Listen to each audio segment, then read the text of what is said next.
O Lord of hosts, be with us, for we have none other help in times of adversity but Thee.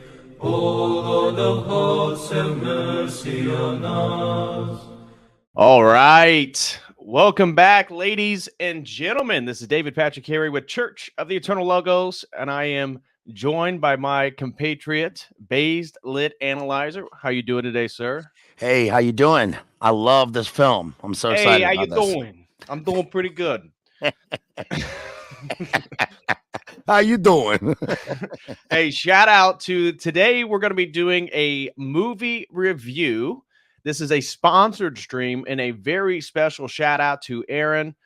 Thank you so much, brother, for sponsoring it. He's been a supporter of both BLA and myself, and he has sponsored today's stream. And this came from a conversation that we all had, and it was on a movie called Amadeus, which I had not seen before.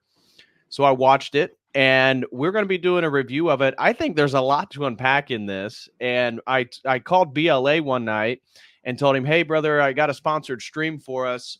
It's one of our friends," and he tells me, "Oh, really? That's like my favorite movie." Yeah. I've seen this movie like millions of times. it's one of my favorite movies. I don't know. I'll get into it, but this is an important movie to me. This is probably the most important. I don't know. I'm a movie lover. I'm a dark, sensitive soul artist type. So of course I love this movie, but this movie made me that way in many ways. And it's the first movie I remember seeing, and it's very important to me.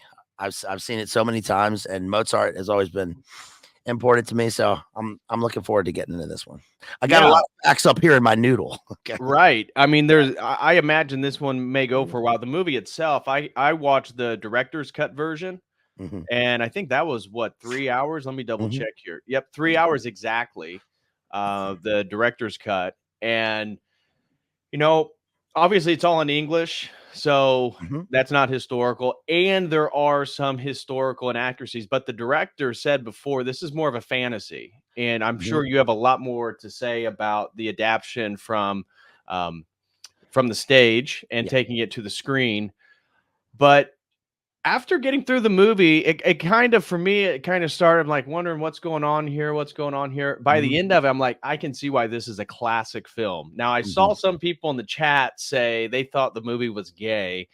Uh, I don't know. I have a different opinion. I think No, it's it's it's not. actually incredibly deep, Yeah. and there's a lot to unpack. And by the end of the film, I was like, that's really good. And it's a film that I highly recommend you watching. We've done streams before where by the time we get done with the review, you're like, hey, you don't really need to watch the film. You watch this movie review, you pretty much got it. But Yeah. I would argue that this is a film that you should watch even after our review, because it's not necessarily a spoiler alert, because we know what happens to Mozart and we know a little bit about his life, but it's incredibly deep and incredibly interesting. Yeah. So, what are your kind of thoughts on the general overview of this film? Well, in general, I suppose people would say that they thought it was gay. I mean, if they don't like movies or music or life or anything, it is campy, but it's set in the theater. But it's incredibly deep. It's a very powerful movie, and it's about Mozart. I mean, this is the movie won Best Picture in 1984. It won 8 Oscars. What's interesting about it is that it didn't crack the top 5 in terms of the box office of that year, but it won all the awards, and it really set the pace for biopics, especially music biopics. All the Johnny Cash, Ray Charles, The Doors, all these movies like come from Amadeus in a way, and it is really interesting because it's also one of the only movies that won the Tony Award for Best Play on Broadway, and then also won Best Picture. It's Milos Forman. Yes, we want to do a play. We want to do a movie about Amadeus. We're going to put it in Prague. We're going to set it in Eastern Europe, in Prague, behind the Iron Curtain. He was adamant about that. And there's a reason for the American accents in the movie, which is actually really cool. It was a new thing in a film. I mean, the play was Peter Schaefer, and it was an English play. It was in the West End in London, then moved to Broadway. A lot of big actors auditioned for the role of Mozart himself in the movie, and they didn't get it. They gave it to a relative unknown, Tom Hulse, which is a brilliant move in the movie. But it really is great because I got to stop you. Does he know Yeah. how to play? Does he really play the Yes, he piano? does. Because he does He a is. fantastic job throughout Yeah. the film. Yeah, he's really playing. All the people in the movie who are playing instruments are really playing the instruments. And when you look at the movie and listen to the music and look at the notes they're playing on the various instruments, they are in sync with it. None of it's fake. And I don't think he played beforehand, but he, learned at an advanced stage, to play the parts that they were showing on camera. So it's a fantastic movie. It's Neville Mariner is the conductor for the orchestra, and it really explores a big portion of like a wide range of Mozart's works. I mean, Mozart is one of the most prolific composers of all time. Right. He's, in my opinion, he is the greatest composer of all time, probably the greatest musician. And, Flaubert stated this, that Mozart was one of the three greatest artists to create anything of all time. And that Don Giovanni is probably the perfect piece of music, the perfect opera. He created so many things. I mean, even the studies that they do about playing Mozart while you're pregnant, seem to be backed up by data and science. It increases your intelligence. I listen to Mozart. I listen to like classical rainforest a lot of times when I go to sleep. The sounds of the rainforest with Mozart played over. But I've done that like my whole life, and it's I was 4 years old when I saw this, and it influenced me in a huge way. Really? And I think it did that for a lot of people who saw it. I saw it, accidentally when I was 4, and it was cool because I was the same age as Mozart at the beginning of the movie. And what's your favorite Mozart piece? The Requiem. I think, Oh. the Requiem to me is, I think the Requiem is, and specifically Rex Tremenda in there. I think that the Requiem is probably the greatest thing that man has ever created in terms of art. I think it's the single greatest thing. And for those of you listening aren't familiar, the Requiem is the last thing that Mozart writes, and it's left incomplete, and it plays a central role in the film. Although, as we'll discuss, because before we start reviewing the film, I'm going to be highlighting many things that are maybe not historically accurate, some of the liberties that are taken in the film. But one of the things in my research that I did find, and I have a whole list, so we'll get to them here in a few minutes, but Mozart did make a claim to his wife, Constanza, that while he was writing the Requiem, he couldn't help but continue to get the feeling that he was writing something for his own death, which was very prophetic, because in a sense it was. Yeah, Mozart is one of these people that, there are different levels of talent that people have. God gives everyone a talent, and there's different things that people do with their talents. But the poet Gregory Corso, I read an interview with him one time.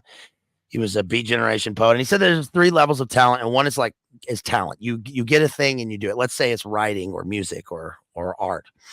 And then the second level is genius. That's where you take that to the next level and you become somebody that's remembered. And the third level is a kind of divine, which is where God put this person on earth and spoke through them, and they created everything perfectly. Right. And from beginning to end, there's almost no growth or like transformation, because they were already perfect from the beginning. And that's one of the themes of the play or the movie, because of this sort of dichotomy between his behavior and his art. And that also really sets the stage for the troubled artist and the troubled genius and the artist who dies young. Mozart died when he was 35. Yep. And it's unknown why he died. Maybe rheumatic fever. It might have been the alcoholism. Maybe he was on opium. I don't know. But I got a few conspiracies. I looked into it. So again, I always bring a different element because your wisdom in regards to film, literature, you know, that's outside my bailiwick. So I try to bring something else. So I got a list of like the top 4 or 5 conspiracies about his death, because they're actually are fairly interesting. And the Masons play in one of them. One Yeah, he was a conspiracy Mason. is that it has to do with the magic flute. And they were upset that he kind of let out some of the secrets of Masonry in one of his compositions. But yeah, he was a Mason at the height of the Enlightenment, you know, Mhm. 1756 to 1791. Think of how important those years are. And the Magic Flute is a completely Masonic opera, which is interesting. I think a lot of those things were inherited from his father. I mean, his father, Leopold, played a huge role in his life.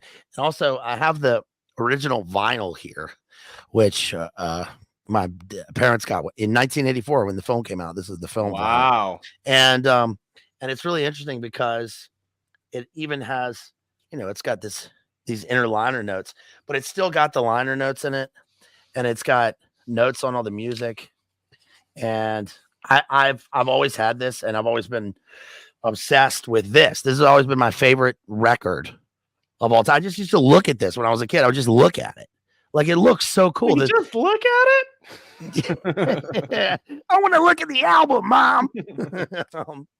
But I've been to Salzburg. I've been to Mozart's house. I saw the Requiem in Vienna, and I didn't. Wow. I didn't go to Austria and see Mozart's house. I went to Austria to go to Mozart's house. I went to Vienna to go and see Mozart music. So, yeah, it's oh man, this is a great movie, dude. Yeah, this is going to be a lot of fun. I'm excited. Again, we got a lot to get through. Is Mozart your favorite composer? Yeah. I mean, there's no question. I mean, people think. Well, we got Team Bach and Beethoven going on in the chat. So, well, Bach was heavily influential on Mozart, right. And so the two, you know, kind of go together. And it's not like you can't really like Mozart without Bach, right? But people like Beethoven, and they want to. And Beethoven is a lot of times considered the greatest composer, but to me, he just doesn't compare. But Beethoven, I mean, he has like 4 compositions that are in honor of Mozart. Right. And when Beethoven was young, he met Mozart. He was his hero. Right. And when he said that when he saw he wrote this, when he saw the Requiem, he was terrified. He couldn't understand, he couldn't comprehend the profundity of it, and that he didn't understand how a person could create something like this. And as troubled as as Beethoven was, he doesn't speak to me or to the human condition or to the divine like Mozart does. I think that one thing I learned when I was training as an actor is that like a lot of the great theater, I think George Bernard Shaw of all people said this, that the great plays, like, they have a treble and a bass, and that plays that are amazing, that will be remembered forever, are a combination of Mozart and Wagner. And you think of it like champagne and Guinness. It has like a light, airy top and like a thick, bubbly bottom. So that didn't sound so good at the end. There you go. All right. Well, before we dive into the thing, because I guarantee we're going to be here for a minute. There's a lot to cover, and we're going to be going over a 3-hour movie. And there's so much human elements to discuss. I think there's a lot of theology within the film. But before we do that, let's kind of do some housekeeping, and I'll let you start. How can people support you? What are ways in which people can help you out? Do any shilling that you need to shill. Yeah, thanks first of all to Dr. Aaron. Really appreciate you, sir, for sponsoring the stream. Thank you for having me on here. Everybody can find me at Bazed Analyzer at YouTube. Go and watch my recent Misery stream. I really think that was one of my best. Go back and watch that. Check out the Citizen Kane that we just did on either of our channels, and you can catch me on TNT Radio a lot of times on Fridays on the final segment, and that's about it. Excellent. Well, I would like to say again a major thank you to Aaron for sponsoring today's stream. I really appreciate your support, brother. And this was a great topic, so I'm really looking forward to get into it. And I just want to let everybody know that I'm going to be focusing quite a bit on sponsored streams moving forward. So if you would like to support my work and you have a good topic, please sponsor a stream. I'd be greatly appreciative of that. I'm going to be doing majority sponsored streams for the next month or so. So if you have something, and if you have a film review that you would like, you can always sponsor a stream, and I shoot some dough over to BLA to help join and give me aid in any of these movie reviews. So if you would like to do a movie review, you can always sign up for a sponsored stream. I'll send it over to BLA. And you can do so with this link right here. Would be greatly, greatly appreciative. And also, if you go over to the website, we got exclusive video content. I got my my latest interview with Jay Dyer over on InfoWars. That's going to be up on the website right after this stream is done. And we got members groups, premium memberships, think tank. So if you'd like to join our private think tank, which is, I'll tell you, some interesting stuff we talk about in there, always up to date on the latest happenings around the world in the last 2 weeks. Go to sign up, become a premium member. We'd love to have you as part of our crew. And also, if you're interested in signing up for a one-on-one session, you can do so with this link right here. We can hop into a private Zoom meeting and talk about any topic your heart desires. So just wanted to get that out of the way. And also, we had some generous people from the beginning of the show. Logan Daly gifted 5 COTEL crew memberships. Thank you so much, Logan Daly. David Atlas gifted 5 COTEL crew memberships. Thank you so much, David Atlas. And Marcus Antonio gifted 5 COTEL crew memberships. Thank you so much, Marcus Antonio. Really appreciate your guys' support. And then, of course, Dr. Crispy Rothschild renewed his membership and said, thank you, Logan, for the gifted membership. Excellent. And then our sister, Slowboy Whiteboard, renewed her membership, 13-month member. And she said, I visited the Hogner house where the Mozart family lived for 26 years. Imagine carrying your water and wood up to the 3rd floor every day. Yeah. Imagine your servants doing that for you. Right. Yeah, there you go. And then Austin Purcell throws in $10 and says, it's funny you guys are doing a stream on this movie. I turned it on the other day for the first time, but my wife said it sucked and she hated it, so I turned it off. Oh, well, I think that some of the people in the live chat may share your wife's opinion, Austin, but I know BLA, we kind of have a different perspective. I wasn't sure what I was getting into due to requests, but I'll tell you what, I think it's pretty deep. I think there's a lot to unpack, and I think it's definitely worth watching even after today's review. So if you get an opportunity, Austin, I would recommend checking it out again. Yeah. And then Mela Forte, she just renewed her membership. 10-month COTEL crew member says that's what servants are for. Laugh out loud. Exactly. Exactly. Well, okay. So I have, because I always try to do a little something to bring in addition to BLA's expertise, I have a quick overview. I was looking up the key accomplishments of Mozart, the most important events of his life. And then I have some conspiracies about his potential death and some historical inaccuracies from the film. So those were kind of the few things that I wanted to bring up before we dove into the actual movie review. But I was going to kind of open it up to you. How do you want to begin the introduction to this film? Well, we could talk about some of the historical inaccuracies. I think it's important as a disclaimer to say that with music biopics in particular, it's important to remember that we're not looking at a documentary. We're not looking at some sort of factual YouTube video or something about a composer. This is from the 1700s, and it's based on a play. And the whole point is that it's an artist's vision of another artist's vision. So for the same reason that people were upset, especially like members of the Doors when they made the movie The Doors, Jim wasn't like that. And Oliver Stone replied, well, it doesn't matter. This is what he was like to me. And I'm making the movie. So that makes sense to me. Right. But it also, as far as people, not getting the movie, I mean, it does make sense. It is on the surface when you look at it like a high art sort of frilly, like 1700s Enlightenment, they're wearing wigs and they're wearing tricorner hats, and that's not for everybody. But I think that it's important to watch films, especially films that are considered great, because there's something about what it means to be human, what it means to live. And when we're watching, people should be they should be exhilarated by watching a person doing what they do at their best, no matter what it is. I don't care about basketball, but if I got a chance to go like watch LeBron or something, I'd watch the game. I want to Right. see. What's the documentary on Jordan, the Last Dance Mhm, documentary? mhm. Again, even if you don't like basketball, watching that again is inspiring for the development of whatever your particular talent is. And I Yeah, think the same is true with this film and Mozart. it's especially important to watch people who, and this is true for artists, and for musicians, but Mozart is like the pinnacle of this. Somebody who like lives so hard that they die young. I Yeah. mean, to create the body of work that he does, that is so famous, that is so well known, that it transcends all. I mean, it's mathematical, it's metaphysical, all of this stuff. It transcends all these things, and people across the world love this for hundreds of years. It's important to watch something about a guy and to see what his mindset is, even if it's in a movie version of a play.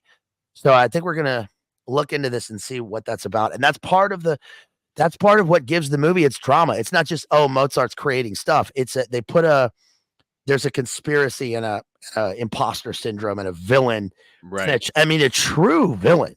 True I mean, this villain. movie has one of the worst villains of all Right. time, but it's so good because he's actually so likable. He's so likable because Right. he's so hateable in the movie, and it's another one of those ironic things where in the film he wants to tear Mozart down, but no matter what, he ends up actually uplifting him.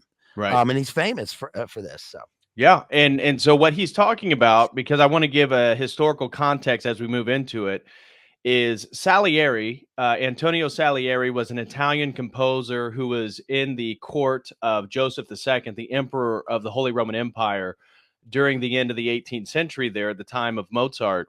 And what the film is doing is playing upon a theory that really gets exacerbated, most particularly by Alexander Pushkin, the Russian poet, and then later is used by another Russian composer. It's slipping me. I can pull it up real quick. Who is it? But he then has a play that builds on this idea that Antonio Salieri was this jealous composer of Mozart, because when Mozart came to Vienna, of course, the life of Mozart, he grows up as a child prodigy. His father um, kind of tours him around Europe. We're talking about some of the most exclusive courts in all of Europe, some of the wealthiest people in the world, and demonstrate his son's literal prodigy as a child. I mean, we're talking about he wrote his first composition was at the age of 5 years old, yeah, it was a minuet. Yeah, and yeah. First symphony at 8. First Symphony at 8. Yeah, that's incredible. Mhm, Imagine just thinking about myself at 8 years old mhm. and being able to compose a symphony is unreal. Yeah, One of the things yeah, I wasn't able to get a pinpoint historical accuracy is that the movie portrays Mozart as being able to essentially write an opera or a symphony right out of his head onto paper for the first time. mhm, Now, I wasn't able to confirm if that was historically accurate, because yeah, when I was looking into Mozart, they talked about how dedicated and hardworking he was, which of course it shows that he's working all the time. But I didn't find anything that insinuated that he was able. Now, he was able to hear things and play from memory.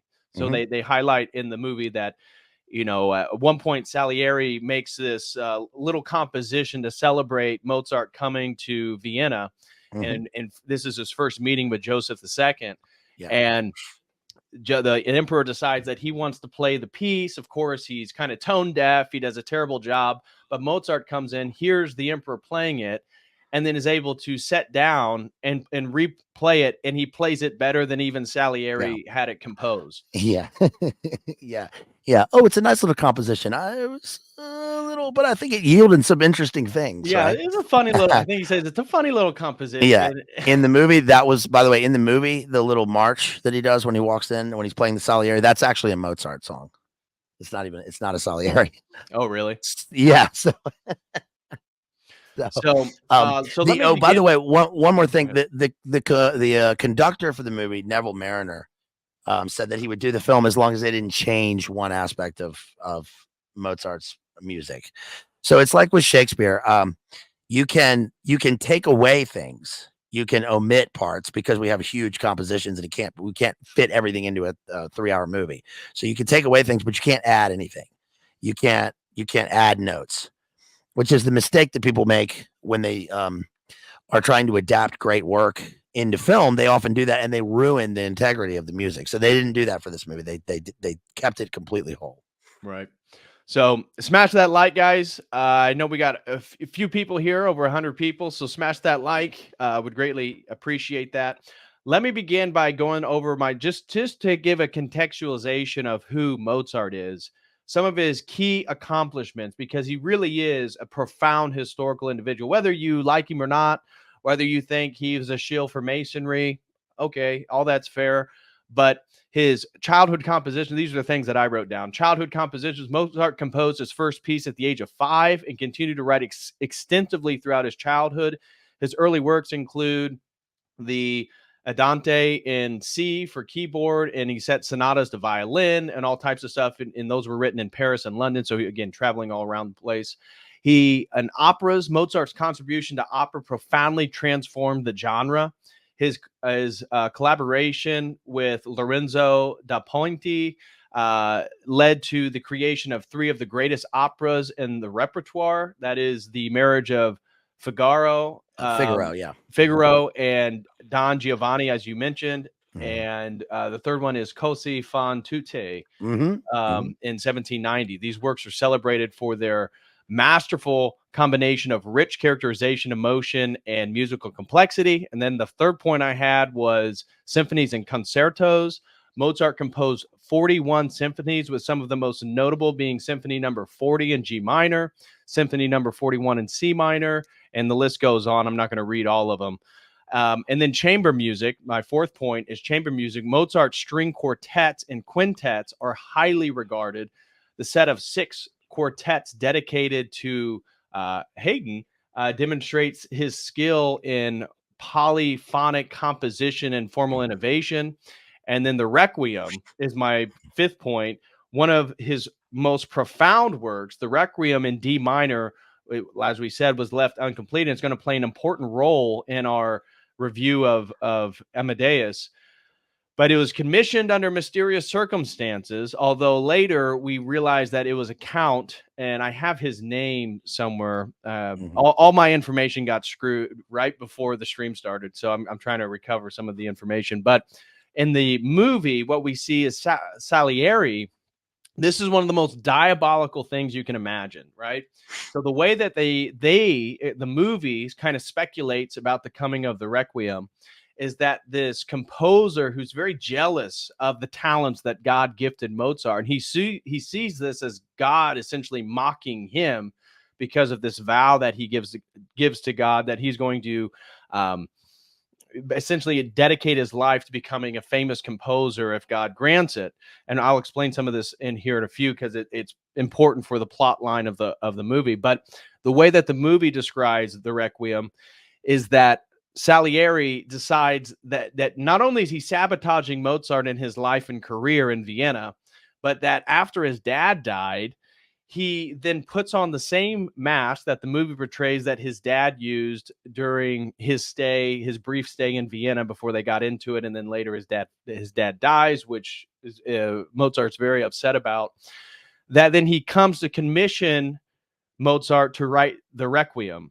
And that his plan was to get Mozart to compose this beautiful work of art related to death, and that Salieri was then going to kill Mozart, and then he himself was going to play the Requiem as his own piece at the funeral of Mozart to really sort of get back at God, so that he would have this last opportunity for glory in the fact that he not only killed his rival, he commissioned his rival to write the piece on his own death that then he would take credit for.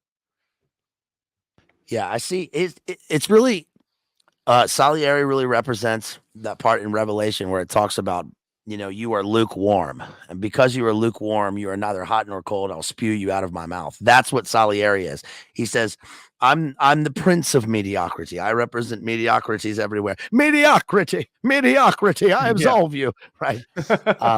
And Salieri starts off as pious. He says he he's praying one day in that scene, and he says, "I'll make it." He tries to make a deal with God, and he says, "I'll give you my chastity, my industry, in return for fame and glory for you, but for me too." And that's part of the thing. And but what ends up happening is that it's really interesting because Salieri is the great in all film. I think that F. Murray Abraham as Salieri here expresses the truest, most genuine, and most competent understanding of art that I've ever seen in a movie. The way that he talks about Mozart in the film is just is incredible, but it's because he hates him, right? So yeah, right.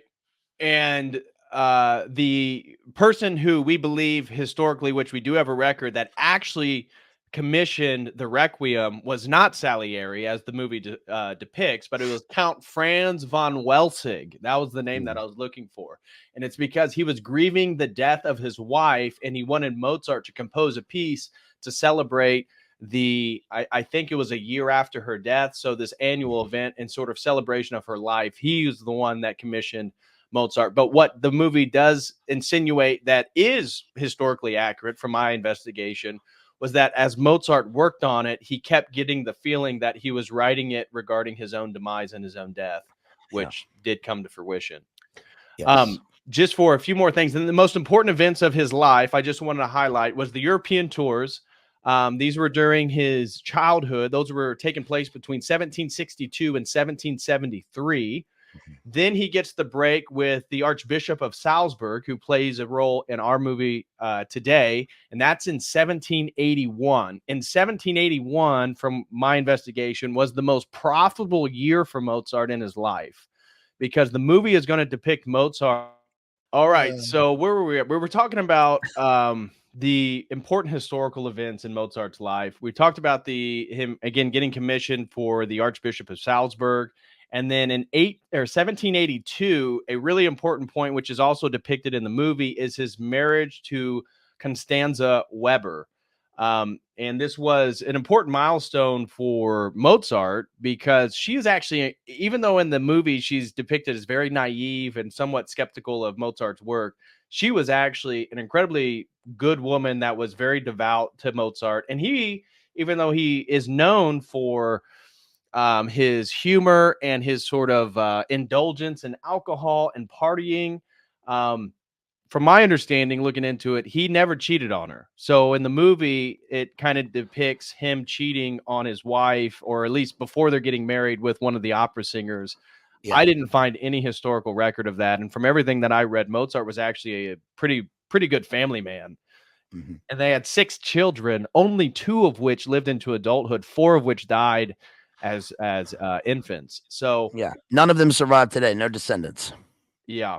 So like just want to let that, because that is an important point in the movie.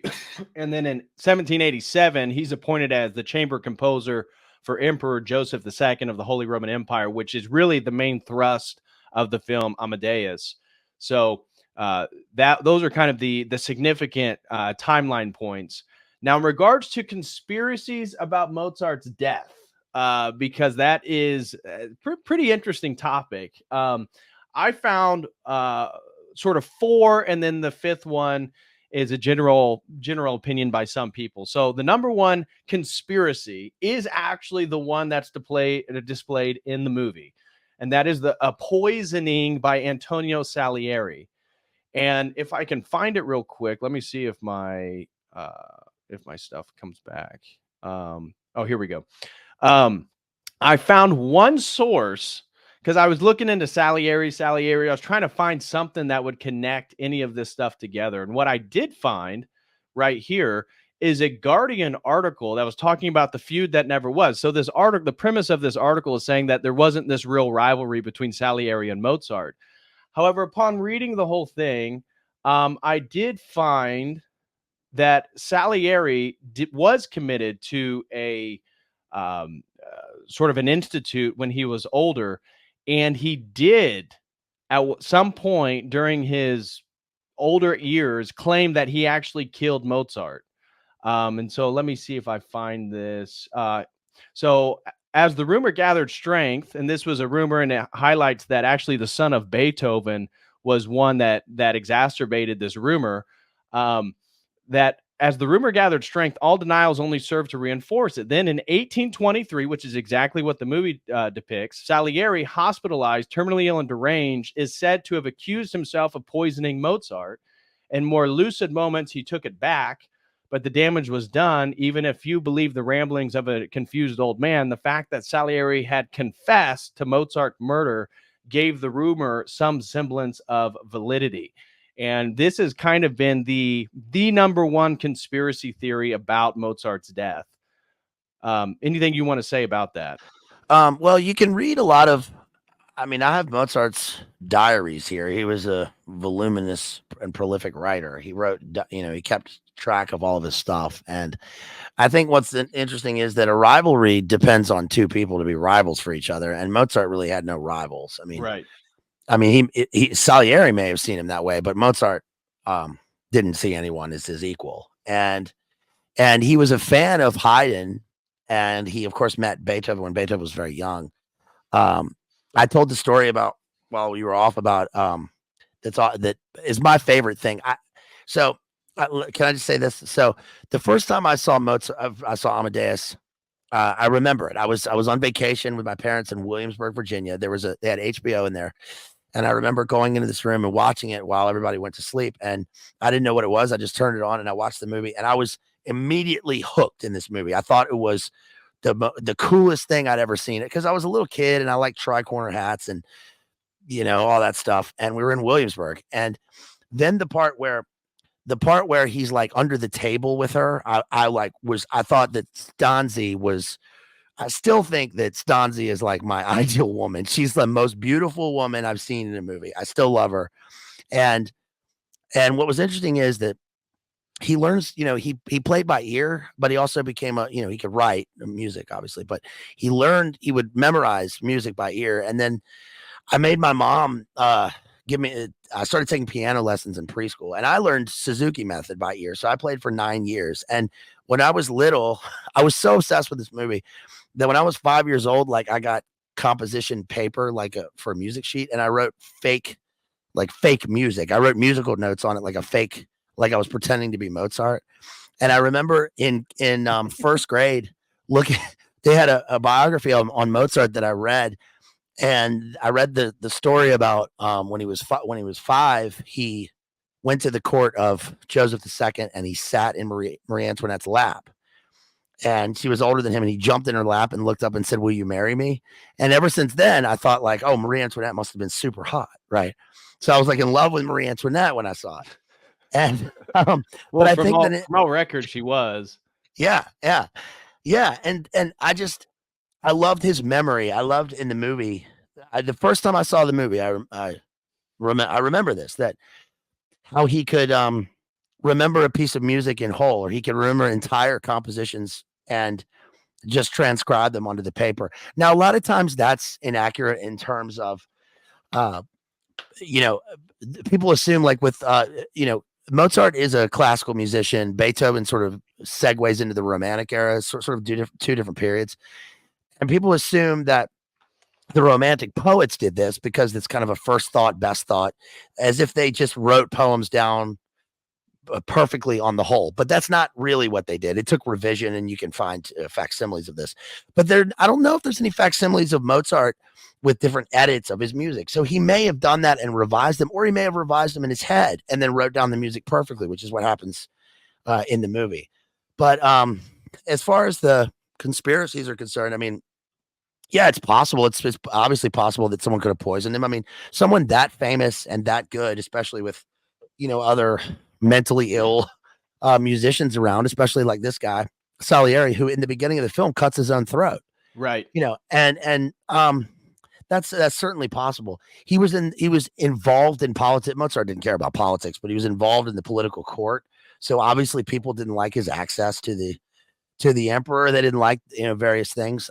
He was a Mason, and he was involved in Masonry. I see that as, a lot of times these, I think it's look, I think people will find that a lot of their famous, a lot of their favorite artists and people were Masons. That doesn't Right. excuse it. I'm just saying that that that's his whole society at the time. His dad probably got him into it. He was in the court. It was another, he talks about it in his autobiography. He founded whatever that was. That doesn't mean that, oh, you can't listen to Mozart. He's the greatest musician of all time. Right. He was a Mason. I mean, it's like, I don't give a shit anymore, about that. Like, I just listen to his music, but it is possible that, like, he made a whole opera with the magic flute. It's a Masonic allegory. And one more thing is that the commissioning of the Requiem is quite common. That's how musicians made money. They had commissions to do things. People would pay them up front, and they would, that's how they lived. It's like sponsoring a stream, really. Right. It's like, we're going to sponsor the Mozart stream. And then as far as his death is concerned, the movie depicts him being buried in a pauper's grave, which is how people, I mean, I still kind of think of it that way. And he wasn't really buried in a pauper's grave, but he was buried in an unmarked grave. We know where he's buried. We know the cemetery where he's buried, but there's no gravestone. Right. So he's buried I think he was still buried in a mass grave, which is one of the great, like, ironies, that he's so famous and then he's buried, we don't even know where he's buried. He has no headstone. I looked into that, and it seems like most people would say that he was born, according to Constanza. So much of that, what happened, because we can't obviously ask Mozart, comes from his wife, who did later marry, ironically, and her new husband helped her glorify Mozart. I mean, I thought that was an interesting dynamic.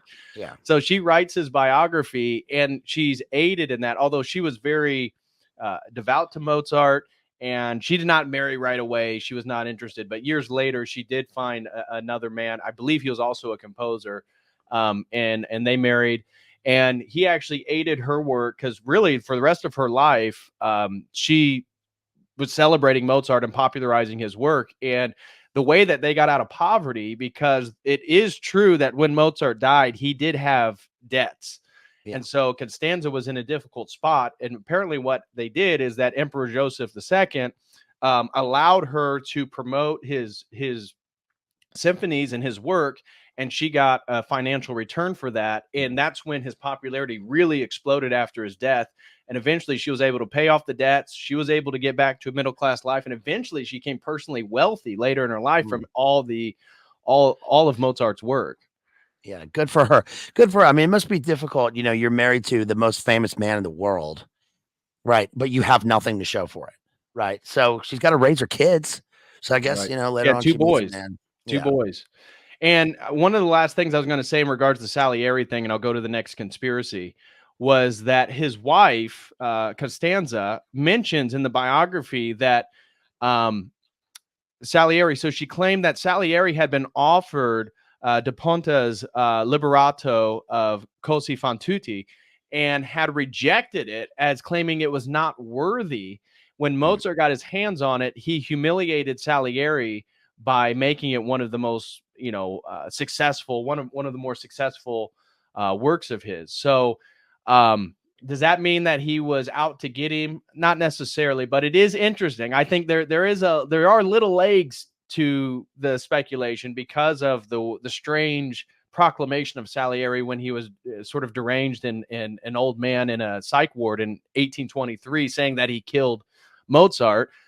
His wife never explicitly says it. And then I was looking at the historical context, and they highlighted that at that point in Vienna, the only thing that made it difficult was the Austro-Turkish War during that period in the latter half of the 18th century. And that was from 1788 to 1791. So it was a 3-year period.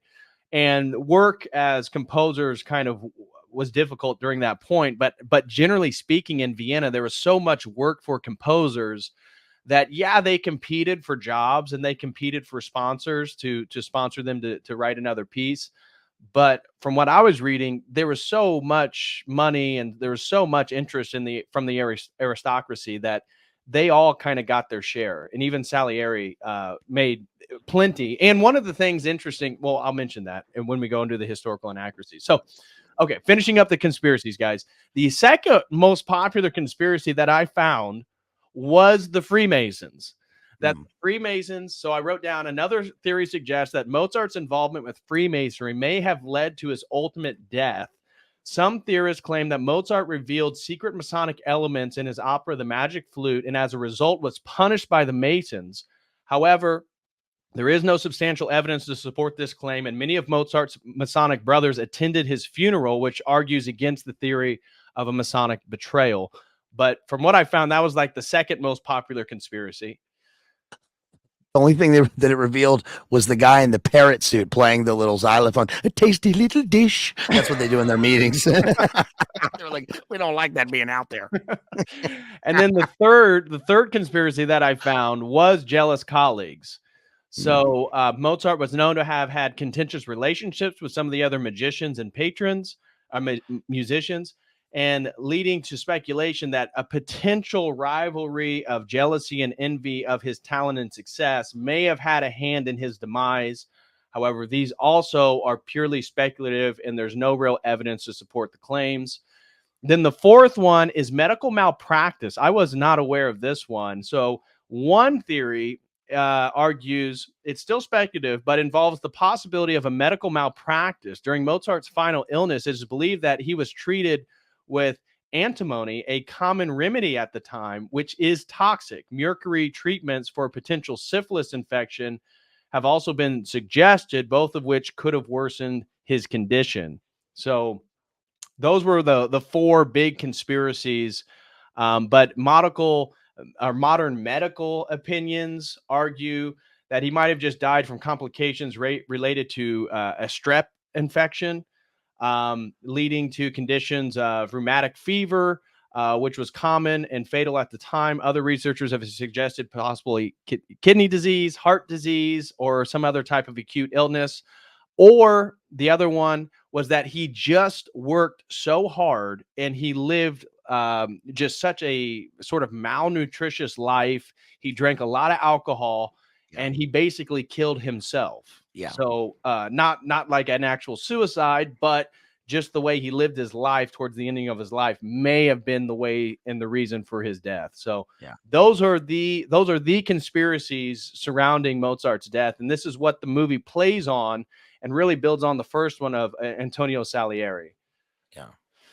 Yeah, I tend to go with the latter. I mean, that regardless of what happened, it's almost irrelevant. It's almost a moot point, in terms of because you can exhume the body. They can't even find it. So, and it's also like that the legend plays into his age and his body of work. I think people will just be amazed at. It's one thing to talk about his body of work, but really when you listen to classical music or you just watch a movie and they're playing classical music, it's almost always Mozart. It's so popular. It's so ingrained into what we think of as music and just the sound of the universe. Right. That it's amazing. Ein klein Nachtmusik, die Zauberflute, right?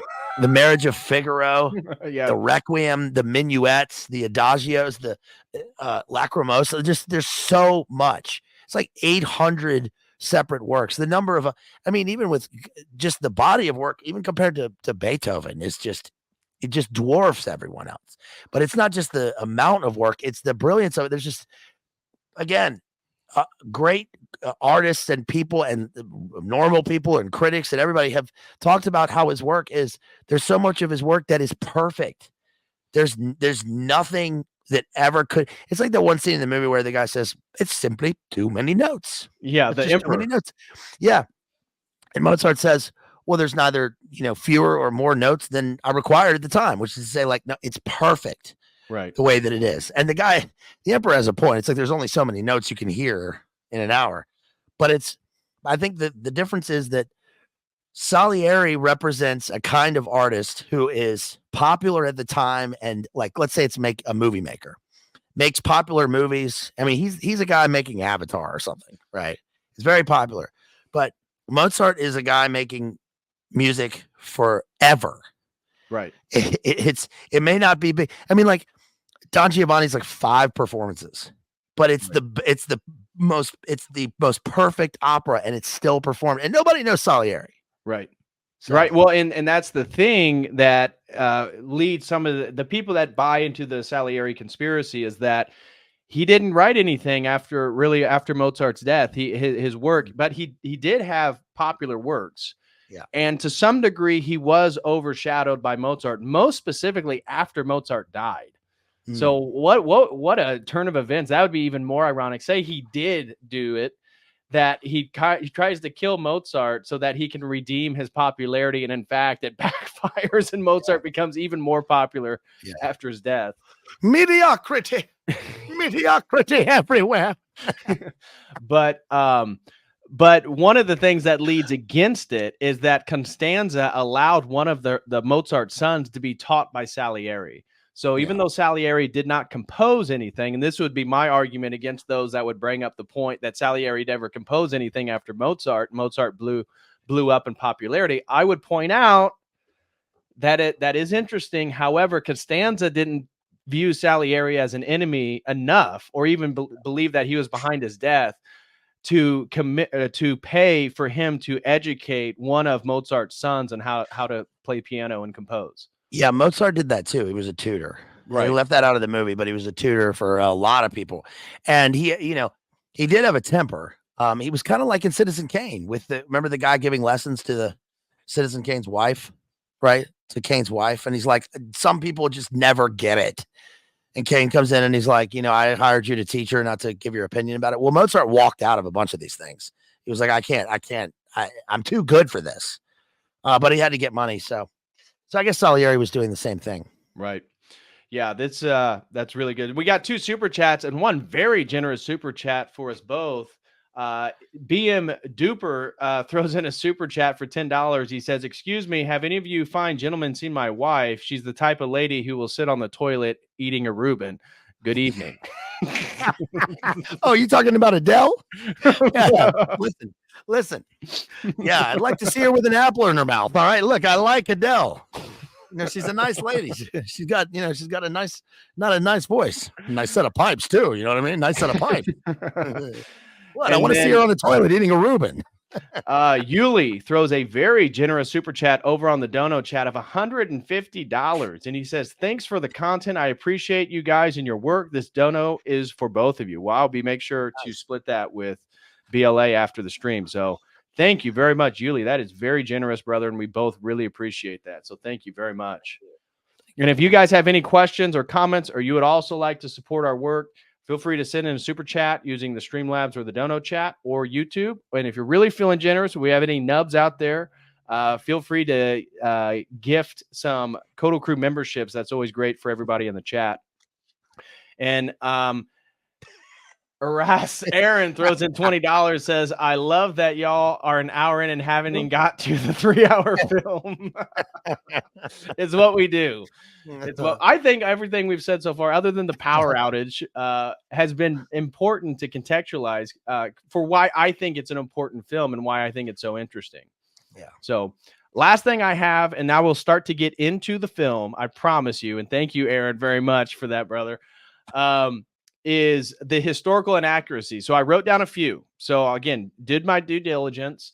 The number one historical inaccuracy is probably the Salieri and the Mozart rivalry. So the film portrays, as we've already said, Salieri as the envious scheming against Mozart.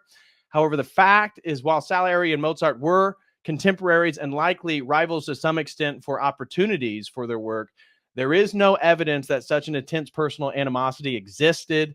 And historical records suggest that they had a relationship of mutual respect and that Salieri was actually saddened by Mozart's death. So I wanted to put that out there. Number 2 historical inaccuracy of the film is Salieri's role in Mozart's downfall, which kind of is part of the first one, that he was working to undermine Mozart's career the entire time. There is no evidence to support this depiction. Salieri was a respected composer and conductor and remained successful in his career both before and after Mozart's death. And then number 3 was Mozart's personality and behavior. So the film displays Mozart as incredibly immature, vulgar, and irresponsible throughout the film. However, from my research, Mozart was known for his sense of humor, and he certainly liked to drink and he liked to party. He was a bit irreverent for the contemporary standards at that time, but the film exaggerates these traits, and that letters and contemporary accounts show that Mozart was actually incredibly dedicated to his work. He was very professional in how he conducted his work, and he was a loving family man. So I thought those were three important points that the film doesn't show, but just to give more context. And then number 4 was the commission of the Requiem. So as it says, as we talked about, and we'll talk more about Salieri's maniacal scheming. The fact is that the Requiem was commissioned by Count Franz von Welsing, and that was to commemorate the anniversary of his wife's death. And then the 5th one I have is the death and burial of Mozart. It portrays it in a pauper's grave. However, what I found was that most people say it was a common grave. So as you said, it was most likely a single grave, but it had no gravestone, which was common for the time of common people. So it's very ironic that despite the extreme popularity of Mozart and living amongst the aristocracy, he was given a commoner's burial. And so just wanted to say that. So the 6th point is Mozart's financial woes. So the film depicts Mozart as perpetually struggling financially. Wasn't necessarily the case, although he did die in debt. Mozart had financial difficulties, but he was reasonably successful throughout his life, and he maintained a middle-class lifestyle. He did like to splurge on extravagant things, especially clothes. So I was looking into it. He loved clothes and hats, and would spend... I love a wig. There's nothing more fun than walking around in a wig. Yeah, I wish I had 3 heads. So he would spend an exorbitant amount on clothes. However, he wasn't this person that was like a bumbling fool when it comes to money. No. And he earned a substantial income from his compositions and performances, but was not always prudent in managing it. And it's true that his wife, Costanza, was much more financially capable, which is reflective of how she got out of the hole after his death. And then, so that leads into my 7th historical inaccuracy is the portrayal of Costanza Mozart, his wife. It shows her as this sort of frivolous, naive young girl that is like supportive of her husband. I mean, and we have scenes which Salieri tries to blackmail her, which she clearly was supportive, but at times she's kind of whimsical about it. The fact is, Costanza was incredibly supportive of Mozart's career. She basically dedicated her life before his death to him, and she helped manage all his affairs and was instrumental in, even after his death, in preserving his legacy and his work. So just wanted to throw that out there. Those were the 7 big historical inaccuracies that I found by doing a little deep dive. So I think that was important. There are 2 more I'd like to add. One is that he's portrayed in the movie as being the conductor standing in front of the orchestra and doing big conducting, which I'm sure he did, maybe mainly in the lower theaters that he did, like when he's doing the magic flute and he's performing with the vaudeville acts. But I think that composers mainly performed like on an alto forte or a piano or a harpsichord or a clavier or a first violin. They were playing with the orchestra. They weren't standing up there conducting like he does in the movie. The other is that his relationship with his father. I've got a couple of books on Mozart just over here, and the way that he talks about his father and about his family, especially in letters to his sisters, is nothing like it is in the movie. He may have had, it's obvious from his productivity that I'm sure he had a strange relationship with his father, because his dad was a kingmaker. He was such a great musician himself, but he saw that Mozart was a prodigy from an early age. So he dedicated his life to being hard on him and making sure that they went on these European grand tours and went around to various places. He got in with the cardinal and the pope and the Marie Antoinette and the emperors, which took a lot of work. And they were from I guess fairly middle-class family, but there's nothing in the letters talking about like he's afraid of his father and his father is coming back to haunt him. So that's a, pretty big, not inaccuracy, but they take liberties with the movie. Right. Another thing was that Natasha said up here something about this is a good quote. What did Natasha say? Natasha had a good quote about him. How can a genius prodigy possibly teach a regular smegular person his brain wouldn't even be able to relate to how a normal brain works? Well, I suppose that would probably be true, except for like you said, I mean, he had to get along in society and he had to you it doesn't matter how much of a genius you are. If you go in and you talk to the emperor in a certain way, you're not going to make it. So he had to know how to get along with people, and his conduct and the way that he presents himself and his thoughts and his diaries and his letters to his sisters is, like you said, of a pretty competent moral Yeah.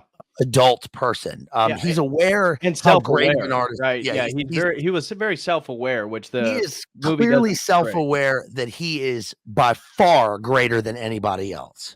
I mean, how could he not be? Right. But you can't go around telling people that. Right. He's just aware that he has to give lessons, he has to make money, he has to be able to produce stuff, and nobody's going to see it if he doesn't produce. Right. So, And I did have two more that I didn't have written on my list, but I did write down. One was the movie portrays the marriage of Figaro as a flop. That did not happen in history. It was wildly successful, so that didn't happen. And Salieri, it depicts him as this sort of loner, and we'll get into it, where he talks about how he prayed to God to be a famous composer, and he wanted to dedicate his faithfulness, his chastity, and his diligence to God to becoming a composer. And so he, in the movie, he's depicted as somebody who never had relations with women and all. Not true. Salieri had like 8 children and he was married. So the movie was definitely wrong about that, but intentionally so. I mean, the movie and the director literally say they take it's more of a fantasy than a historical piece. So Milos Forman's like, I don't care about what a volt cell is. We're going to make this guy into one, right? You're going to make him very unlikable. right. So with all that being said, now we can finally get into the film. I have it. Let me pull it up right here. So here is Amadeus. We're going to move through because it is on YouTube. Unfortunately, we're not going to be able to play any scenes, which I am so upset about, because there is a handful of scenes in this movie that I'd love to be able to play, just a couple minutes, but we're not going to be able to do that. So I just want to give a special thank you to Mud. Mud just renewed his membership, 13th month, been over a year and 1 month. He said, I had zero interest in Mozart or the movie. Now I'm strapped in for a 4-hour stream that will be followed by falling asleep to Mozart rainforest music. Yeah, it'll make you smarter. It's true. Yeah. And then Mud gifted a membership. Thank you so much, Mud. Really appreciate that, my man. Okay, so now we can get into the film. So here's how the film starts. We see we're kind of dark on the street, and now we're inside this beautiful ornate mansion, and you're hearing all these sounds behind this doorway. And you can't. Yeah, yes. You can't tell what's exactly going on. You see these two housekeepers knocking on the door, telling him that they have a dessert for him, that they're going to eat it if he doesn't come to the door. And then eventually they hear a guy, I thought eventually sound like somebody jumped out of a window, but then they fall onto the floor, making a bunch of noise. And they go in there and see Salieri with a knife cutting his own throat. Yeah, this terrified me when I was little. I couldn't understand, I was 4, and I couldn't understand what he was doing. What is this? I just heard the screaming and the razor blade in his hand. But the two guys that go up to the door are like character actors in the stable of Milos Forman, who won Best Picture, by the way, in 1975 with One Flew Over the Cuckoo's Nest. I covered the book, and he's got a lot of the same actors in here. And there are a bunch of scenes in the insane asylum which are interesting because it's like he took the insane asylum from One Flew Over the Cuckoo's Nest and he just took it back 200 years, and it makes it even worse for this. There's a guy like with a cage on his head. There's a guy like strapped to a wall, and the movie also begins with the opening of the Requiem. So it begins where it ends. There's a circle with this. Right. So when you're watching the film for the first time, you're kind of trying to wonder what the hell is going on. You're 2 minutes into the film, and all of a sudden we see this guy killing himself. And now we see these beautiful banquets while the opening credits sort of go through. And then this is where it starts to get a little bit interesting. So we're about 5 minutes in, and this young priest Father Vogler comes in to give a confession to Salieri because of the house attendants hearing Salieri say that he killed Mozart while he was trying to cut his own throat. So this is again depicting that 1823, which is historically true, that Salieri was sort of went mad and was in a sort of psychiatric hospital. And it's taking artistic liberties and adding the cutting of his own throat, which I didn't find any historical evidence for. It is building upon the historical instance where he claimed that he killed or poisoned or killed Mozart. And now the Catholic priest is coming in to get a confession from him because they're alarmed that, this guy is admitting to killing Mozart, 30 years ago. And so they sit here, and this is actually a pretty interesting scene. If I was able to play a scene, I'd actually play the dialogue of this scene because I think it's really interesting where Salieri, he's sitting at the piano. Again, he just tried to slit his own throat. He's all bandaged up, and he's playing these pieces. And the priest sits down, and he first tells him to go away. And then he tells him, no, I'm here to offer you a confession, that I'm here to offer you forgiveness. Will you give me your confession on what, again, that you claim that you killed Mozart? And he goes, oh, you heard about that. And he goes, do you know music? And the priest says, well, I know a little bit. I've studied when I was a little kid in Vienna. And then he begins, well, do you know this piece? He plays it, and the priest goes, no, I'm sorry, I've never heard that one. He goes, what about this one? They loved this one. I'd get there'd be standing ovations after this one. Then he'd play it. And he's like, no, I never heard that one. And Salieri's telling him, well, these are my pieces. And, these were prominent. These were popular pieces. And then he begins to play a piece from Mozart. Yeah, yes. And he says, oh, I love that one. Yes. It's a delightful little tune. Oh, I'm so sorry. I didn't know you wrote that. I didn't. Yeah, he looks at him. I didn't. And starts to tell him about his admiration and his idolization of Mozart since he was a child.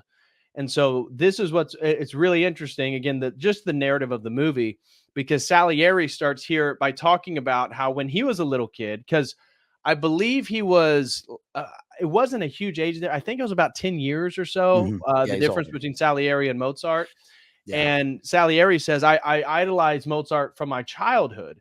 So when he was a child, he wanted to be a composer, but his dad wasn't interested in music, and even mocked Mozart and his father as basically being sort of a court monkey. But you want to go around like a performing monkey? I'm trying to eat the chicken. Yeah. Big fat guy. And he said that while he was playing playing little games with his kid friends, Mozart was playing for the wealthiest, most prominent people of Europe, full pieces. And how go ahead. Natasha says, I'm so confused. Is it a mini grand piano? There's no piano.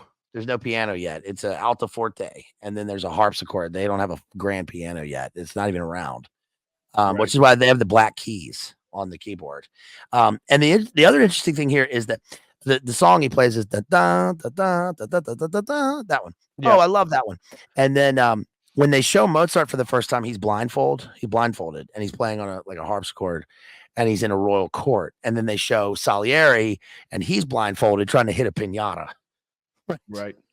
Yeah, exactly. Yeah. And because I watched a few documentaries on Mozart just so I could understand his life and timeline a little bit better. His sister was an incredibly gifted musician and singer as well. Mm-hmm. And so his father was actually training Mozart's older sister. And it wasn't until his father realized that Mozart had been listening to their lessons and one day sat down and was able to play all the keys at the age of 3 years old. At 3 years old, Mozart was able to, again, watch the lessons of his sister, sit down and begin to play. And his dad saw the prodigy right there and began to work with him every day because his dad was also teaching professional lessons to people. And by the age, so just within 1 year, by the age of 4 and 5, Mozart begins touring and demonstrating his abilities to play music.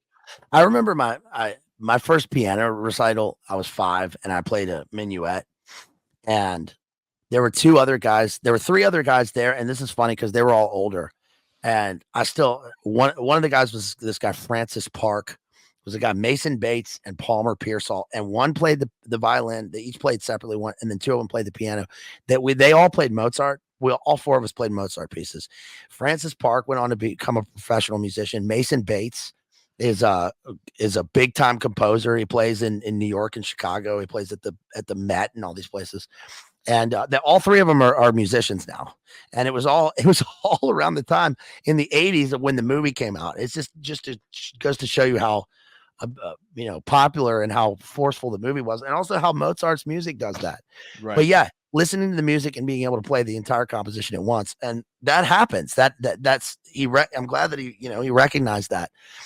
Just about the movie, real quick. Yeah, it's interesting that the movie, Milos Forman couldn't get financing for the movie. None of the studios wanted to make a movie about a musician, and Saul Zaentz financed the movie personally himself. They filmed it almost all the movie in Prague, because Prague had cobblestone streets and had still had period architecture, because of the Eastern Bloc didn't make asphalt and asphalt the streets like the on the western side of the Iron Curtain had done. Right. But one thing about the movie you notice is that it's American accents. It's almost all American accents. And I think the reason he did that was so that they could concentrate on the characters and not have to concentrate on developing English accents. And he wanted to do it with an American cast rather than an English cast, even though this was originally an English play.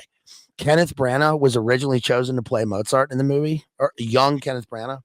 And then Saul Zaentz and Milos Forman got rid of him and got Tom Hulce instead.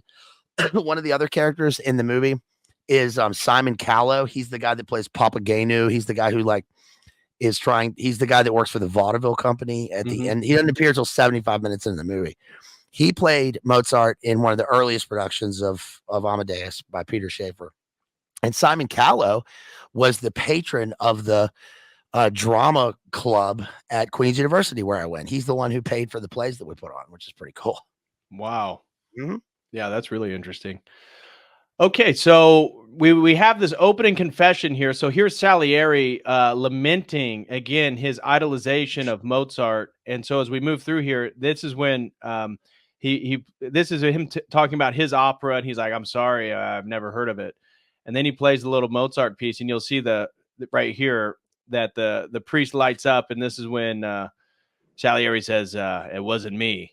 And then he starts talking about his idolization of Mozart. And here we see Mozart at about 4 or 5, maybe 6 years old, playing for the archbishops there in Europe, blindfolded.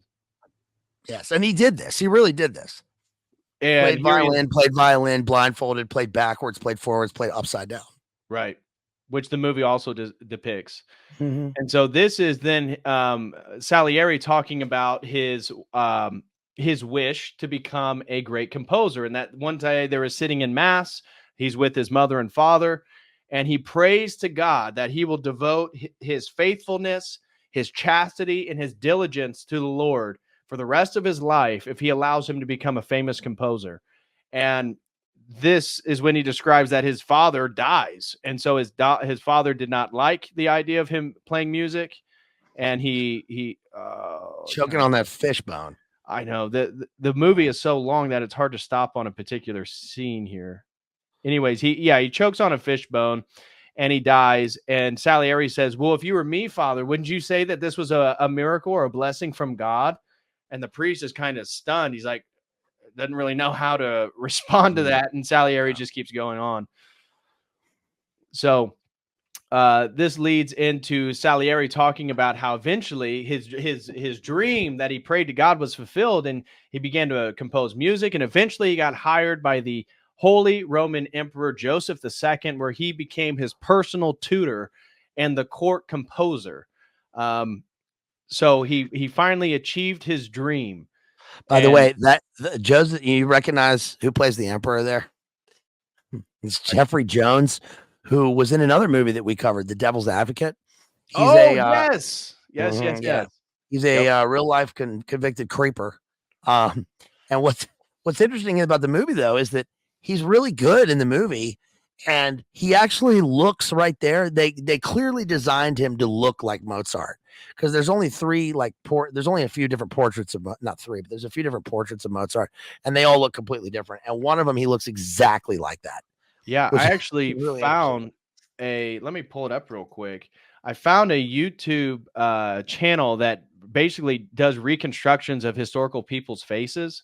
Mm. And right at the end, she does a reconstruction of Mozart based on his wife and Mozart's sister's opinions on what was the most accurate. So if you guys want, I can pull that up real quick so you can guys see what exactly his face looked like. So let me pull that up. Hopefully it's not. Oh, he was a Polynesian Inuit Skittles. Yeah, well, he was African actually. He was from Kenya. There you go. Yeah. So this is like, as you said, this is kind of the most iconic portrayal of Mozart right here. But his sister and wife, oh boy, this was her reconstruction of the historical Mozart. So he was known for having a big head. He was a very small in stature, and he had bright blue eyes. And so, according to this woman's channel, Royalty Now Studios, she does a bunch of these reconstructions of people's faces based on their portraits and the opinions of people that knew them, of which ones were most accurate. And so this was a composition of the one where he's not wearing white hair, which is deemed, I think the last portrait of Mozart, his sister said, ironically looked the most like him. But and I guess he was sick as a young child, and so he looked older for his age, is what I was also reading about him. Is that I forget what the disease was. Maybe it was smallpox. I'm not sure what it was in Europe at the time, but he got sick when he was little, and it caused pits in his face, so he wasn't the most handsome man. And this is why he was so fashionable. He spent so much money on fashion because he felt very self-conscious about his face and his head being sort of outdoing the rest of his body. And he was so small, and they believe he was so small because of the sickness as a child. He was probably like, we're so lucky we live in the age where everyone wears powder on their face and a wig. And cover up my face. So anyway, I thought that was a little interesting, but I'm glad you brought that up. Okay, so back to the film. And ironically, you're right. The actor here does look the closest to what we just saw. So a couple super chats that just came in. Hattori Hanzo throws in $5, says, love this film. Watched it last week. We'll catch the stream from the start later. Hope everyone has a great night. Well, thank you very much, Hattori. And Rod Robinson throws in $10, says, Mozart makes you believe in God because it cannot be by chance that such a phenomenon arrives into the world and leaves such an unbounded number of unparalleled masterpieces. George Solti. Absolutely. Absolutely. I mean, there's no doubt that he was divinely gifted in a unique sense that I don't know if anybody else has been. So he was. And it wasn't only that. It's not just that he created high works, I mean, his work is clearly intentionally glorifying God. I mean, there's especially his Requiem, but he also has lower works. I mean, he was active in vaudeville. He was all over music. It wasn't just high classical music. It was low music. It was folk music, folk tunes. Right. I think in total, from what I read, he has about 800 pieces. Imagine that. He lived 35 years old. The dude composed almost 800 pieces. And as BLA talks about, I think the more classical stuff is around 400 to 500 pieces. But in total of everything that he composed, it's around 800 pieces. That's incredible. Yeah. That is so proficient. It's kind of boggles the mind. I think he had I'm sure, he demonstrates that he had an encyclopedic mind for all music that had been made. Not only, obviously church music is the main, that's what was around. He was a huge fan of Bach. He took a lot from Bach, but his music can be analyzed, in so many ways. And he obviously, he knew everything about music. If you're going to create Shakespeare wrote 37 plays. This guy wrote 800 pieces of music. He had to be writing all the time. Right. All the time, his whole life. Right. I mean, that's more than people that live 80, 90 years old. And he lived Yeah, 30, and he did it in 35. Really, I mean, let's say from the age of 5, his first one. So in 30 years, he composed over 800 pieces. That's incredible. right. Yeah, Absolutely incredible. Cervantes and Lope de Vega are two, like, a Spanish and an Italian playwright, and we know Cervantes for one work, right? Don Quixote. It's a great work. We know him for that work, but there's so much else that he wrote that it's just not. It's not known. It's not good. It's not good. It doesn't fit into the big two spheres. But Mozart's work is all in the good circle. Every single piece. So. Right. So Mm. moving forward here, so this is where again Salieri is talking about how his life basically is everything that he dreamed of, and that he idolized Mozart, and he goes to Salzburg, to which is the home of Mozart, and he was working at this point for the Archbishop, and he is finally excited to meet Mozart for the very first time. He's in this very formal party and gathering, and he finds out that Mozart was supposed to be behind this door. So he kind of sneaks in, waiting for Mozart to come. And what happens is this young lady sort of barges in, screaming and kind of like laughing right here. And this is the young girl that Costanza, who Mozart will eventually marry. And Mozart is playing games with her, pulling her. Again, eventually he's asked her to marry him, tells her that he loves him. He's kissing on her breast in this scene. And Yeah. then he begins to hear, let me see. So here's the Archbishop. They're getting ready to play Mozart's music. The whole reason for this whole gathering is for Mozart to demonstrate his skills and play his music. And they're getting ready to start. And the man comes up to the Archbishop. Mozart isn't here. Mozart. So they can't find Mozart. They don't know where he is. And meanwhile, he's in the other room fondling this girl. And basically telling her, will you marry me? I love you. You're so beautiful. And she's like, no, I won't marry you. You're a fiend. And then once he tells her he loves her, she gives him a kiss. And then he's there kissing her. And then he hears his music playing. And then he's running down. And you can tell that this young girl doesn't really know who he is, because once he gets here and he hears his music being played, he comes into the main room. He takes over conducting the work. You see Salieri come in here from that room where he was hiding at. So Mozart and Costanza didn't know he was back there. And also Costanza comes in here, and this is where you can see she's kind of surprised at the sort of the stature of Mozart and commanding the attention of everybody. Any comment you want to make before getting into? Someone said Bach and someone else made more music than Mozart, but Bach was 65 when he died. So. Yeah. And even though Mozart was a Freemason, according to his wife and his friends, he was a devout Catholic and died a believer, and died, whatever that means, take it for what it will. It was just part of my investigation into him as a person. He was born a Catholic and he died a Catholic. And from his wife, he died a faithful Christian man. So he was Freemason. Do those things jive? Not exactly. So I agree with you. Freemason, but he was a Freemason, but Freemasonry didn't write the Requiem. Right. He wrote it. So this scene happens, and then he sort of talked down. He goes into this meeting. So he has this beautiful, everybody's excited about his work that he just conducted. And the bishop asked him, why do you have to humiliate me in front of all my friends? Because Mozart came late. He comes in after they already began playing his own music. And this is where Mozart begins to ask him, if you're not satisfied with me, just dismiss me, just fire me. And he goes out. All these people are waiting for Mozart. They think that he's being applauded by the Archbishop. And so they start giving him an ovation here once he comes out. And he shows his ass. Yeah. He shows his ass to the guy. Look, this is what you get. My dear Mozart, I have no intention of dismissing you. Your father wants you back in Salzburg. Please don't send me back to my dad, is what he says. Right. Yeah, this is where Salieri is dumbfounded. He's dumbfounded. And this is where meanwhile, he's kind of still talking to the priest, and he's telling the priest, like, I'm looking at Mozart's work right here, and it begins so simple. But when I read his music, it is literally divine. He says God is speaking through this young man, and he's just dumbfounded that such a he kind of describes him as a contradiction. He's obscene, he's silly, he's sexual, he's a drinker of alcohol, and he's immature, he's a spoiled brat. And yet when he looks at his work and he hears his music, he's just astonished that what he's venerated about and idolized about Mozart, once he meets him as a person, he's like, how does this music come from this man?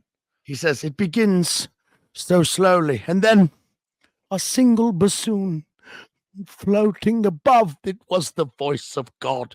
That's literally what he's saying right here. Through this fiend. So good. So eventually Mozart, and this was a true fact, he actually writes to his dad talking about he's waiting for his big break, and that is he's hoping, he moves to Vienna, and he's just hoping that he's going to be introduced to the emperor, and that if he just has one opportunity in front of the emperor, that he's going to be able to play for him, and he knows that he's going to hire him to the court.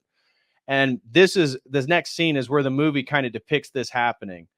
So well, the first one is they start these four guys are sort of the musical forces behind the Holy Roman Emperor, and he's asking them, the emperor says, this first guy right here to the right, he says that he recently heard one of the symphonies from Mozart, and it was just astounding. It was so beautiful, and that the emperor needs to invite Mozart to the court. These two Italian, well, all three of these guys are Italian, and they are saying, oh, it wasn't that good. It was a young man trying to impress people. Don't worry about it, emperor.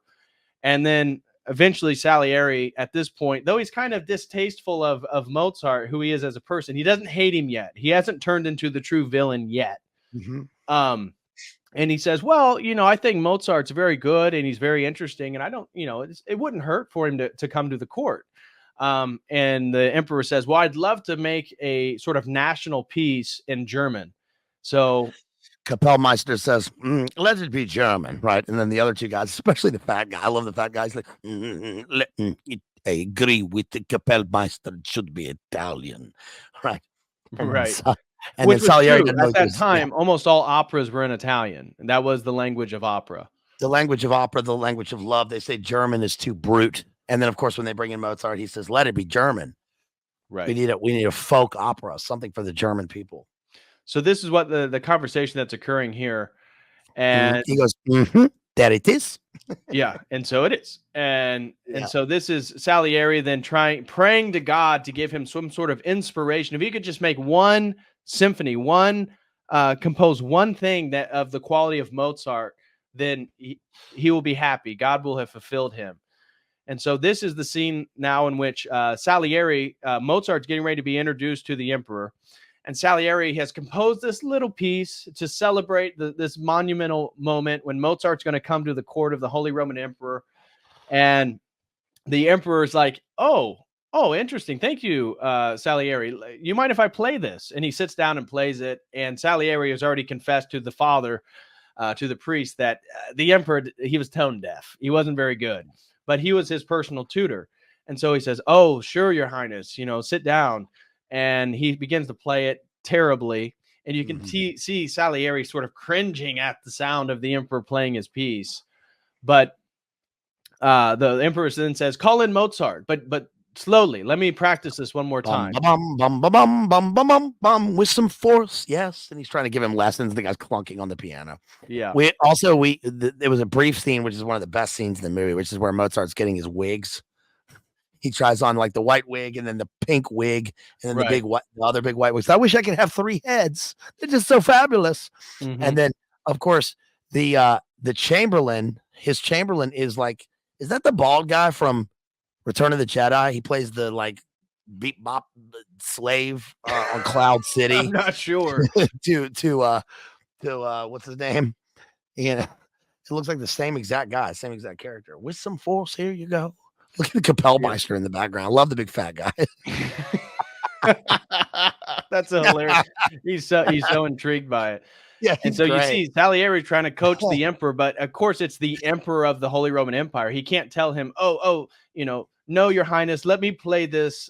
You're not quite good enough, and I really want it to be, a beautiful moment for Mozart. So anyways, Mozart is finally led into the room, and the emperor's playing the piece, and he goes to honor another man, and then he points that, no, the emperor's over here. He's the one that's actually playing the piece. And which is endearing. It's endearing. It shows that he's, it sort of shows his humility in the scene. He doesn't know anything. He's just walking in. Right. But but right here, you can tell in his eyes, right, that he's already taken in the music. Right. He's already, look at the big fat guy. So good to meet you. Yeah. What are you doing? Oh. Yeah, this is the real caddy one out of the four. Yeah. This guy right here with the glasses and the grayer wig, the skinnier guy in the blue jacket. Billy D. Williams guys on the right here, the Cloud City guy, right? The bald guy. Yeah. And in this scene, this is one of the points of this scene is trying to depict the brilliance of Mozart, because as he meets the emperor, and then they discuss potentially commissioning Mozart to do a national piece in German. Mozart at one point, they tell him that Salieri wrote this piece, and he tells Salieri, "Oh, I'm a big fan of your work. I've actually used a few of your melodies in my own pieces." And then, not intending to, sort of gives a slide. He's like, "Yeah, it was a funny little piece, but I was really able to do something great with it." And you can see Salieri's face, like, goes from, "Oh, he's applauding my work," to "funny little piece, you little brat." And in this scene, talking about the national piece, Mozart saying, "Oh, I already have the perfect piece of music." And they go, "Oh, okay, tell us about it." He's like, "Well, it begins in a brothel in Turkey." A seraglio? Yeah. Which, again, remember, this is technically the year before the Austro-Turkish War. So I believe, again, if I remember the timeline correctly, it's 1787 that he's brought to the court here. And 1788 is the first year of the Austro-Turkish War. So they're like, "Oh, Turkish?" And he's like, "Yeah, we can put it in Turkish if you want," because he says that he'd love to do it in German. But they're like, "Oh, but the language of opera is Italian." You're like, I don't know so much. And Mozart does look impish right there, how small he is compared to, I mean, Jeffrey Jones, I think, is a giant guy, but look how small he looks right there. He reminds me of one of the other great neoclassical figures, which is the poet Alexander Pope, who was impish like that. He was a very small man, or James Madison, three guys who were like incredibly brilliant, but very small people. And also, Justin made a good comment about peak masculinity, which is interesting because he said these guys are cutting down swaths of Turks in their free time. Well, that's true. And they are wearing their frilly, very European, it's the way people dress, I guess, in high society. But it is, I think people who are turned off by this are turned off by that. And it's important to remember that, that masculinity also concerns creating great things. Creating great artwork or reading or listening to music is also masculine. It's not, you're not masculine by being some dumb guy walking around digging for mud. That's not it's not either or. So like you said, Mozart was, married to this Stanzi is beautiful. Right. And creating great work. I want to make a point, what I think they're doing in the movie. So you'll notice that Mozart's wigs tend to be, in a way, like straight hair, and they tend to have only like one or two curls. So you look right here, he's got one curl at the bottom, and then it's kind of like hair that's all over the place. And there he has a couple wigs, another wig that's pink that does the exact same thing. And I was trying to think, like, okay, so this was clearly an artistic intention by the director. What is it signifying? And I'm just speculating here, but one of the things that I took away with is that the sort of formality of that time period, Mozart didn't cohere to all of it. So he does have one curl, but the hair, I kind of took it as representing of the sort of breaking the formality of the time period, challenging new standards. Because you'll look, everybody else has the sort of same style, but Mozart in the movie tends to have this type of wig style. Also, Yes, makeup and wigs aren't masculine, right? But when you look at Salieri when he's alone in his room composing music, he wears no makeup and he's got no wig on, but he didn't look masculine either. He looks like an incel. He looks like a soy sitting in his room, like, scheming over how to create music. And one of the interesting things in the movie is that when Salieri tries to create music, he's sitting down looking for inspiration, like, and kind of fumbling through music. But Mozart receives his inspiration much of the movie by being around other people. So, for instance, in The Marriage of Figaro, it's from getting yelled at by his landlady, and there's a great scene that transposes from the landlady yelling at him it's Magic Flute, for the Magic Flute woman with her great aria. So he uses situations in real life and puts them into music. Right. Inspiration just finds him everywhere. And in the attempt, because again, I doubt Mozart laughed like this, but to highlight that Mozart was, according to all historical records, was actually a very humorous person. Yeah. In fact, in one of my research looking into him, apparently he was very big into scatological jokes. And so I think the reason for that, by the way, is that because his childhood is spent touring around adults, and when he grows up, it's kind of like Michael Jackson. It's like infantilized, because he's right. Like when he's playing with his girlfriend, it's like he didn't have a childhood like playing around with other kids. So I suppose that goes into his adulthood with scatological humor, or he's just, I guess he's just joking. And where we get this from, according to the historians I was reading, it's from the personal letters to his father, his mother, his sister, that they were full of jokes and sort of kind of crude jokes at the time. And so the movie gives him this terrible, almost horrendous laugh. I'll play it just a second. So this is kind of the way they depict his laugh. You can hear this. Yeah. And so that happens throughout the film. And I think what the artistic intention of that is to sort of demonstrate his like over exuberance for humor. The fat guy loves it. You're like, listen to this guy. Yeah. Even the servant in the background's laughing. Look at that. So yeah, well then their faces change once they hear his laugh. They're like, what? And the emperor's like, Okay. Yeah, and so the emperor's like, okay. He does. He laughs like Tucker Carlson. Yeah, he does. Yeah, Tucker Carlson's laugh. That's a great point, and it almost is Tucker's laugh. Yeah, and then the emperor's like, okay, so Mozart, the reason you're here is we were thinking about commissioning a national piece in German. And he's like, oh, this is great. I'd love to do this. And then he lays out, it's in a brothel, and they're like, whoa, bud. Why would we have a national piece in German language for the first time, and it's taking place in a brothel? And he's explaining to them, I promise you it'll be to the best music ever, and I promise you it's not going to have any sort of, lack for a better phrase, any degeneracy, anything that's too barbarous, anything that's scandalizing. But he thinks it's an incredible narrative that he wants to lay forth in this piece, and he thinks he has the perfect music for it. And so this scene concludes, as I was talking about. So then this is him talking to Salieri and letting him know that, oh, yes, I actually know your work very well. And, you inspired me, your melody a few times. And then this is where you see Salieri's face begin to change, because he goes, what, the thing that you wrote, it was kind of a funny little piece, but I was really able to do something great with it. And he goes from like being honored and humbled to, you little brat. And so then the emperor's like, well, Salieri wrote this for you. We'd love to give it to you. And Mozart's like, well, I already got it.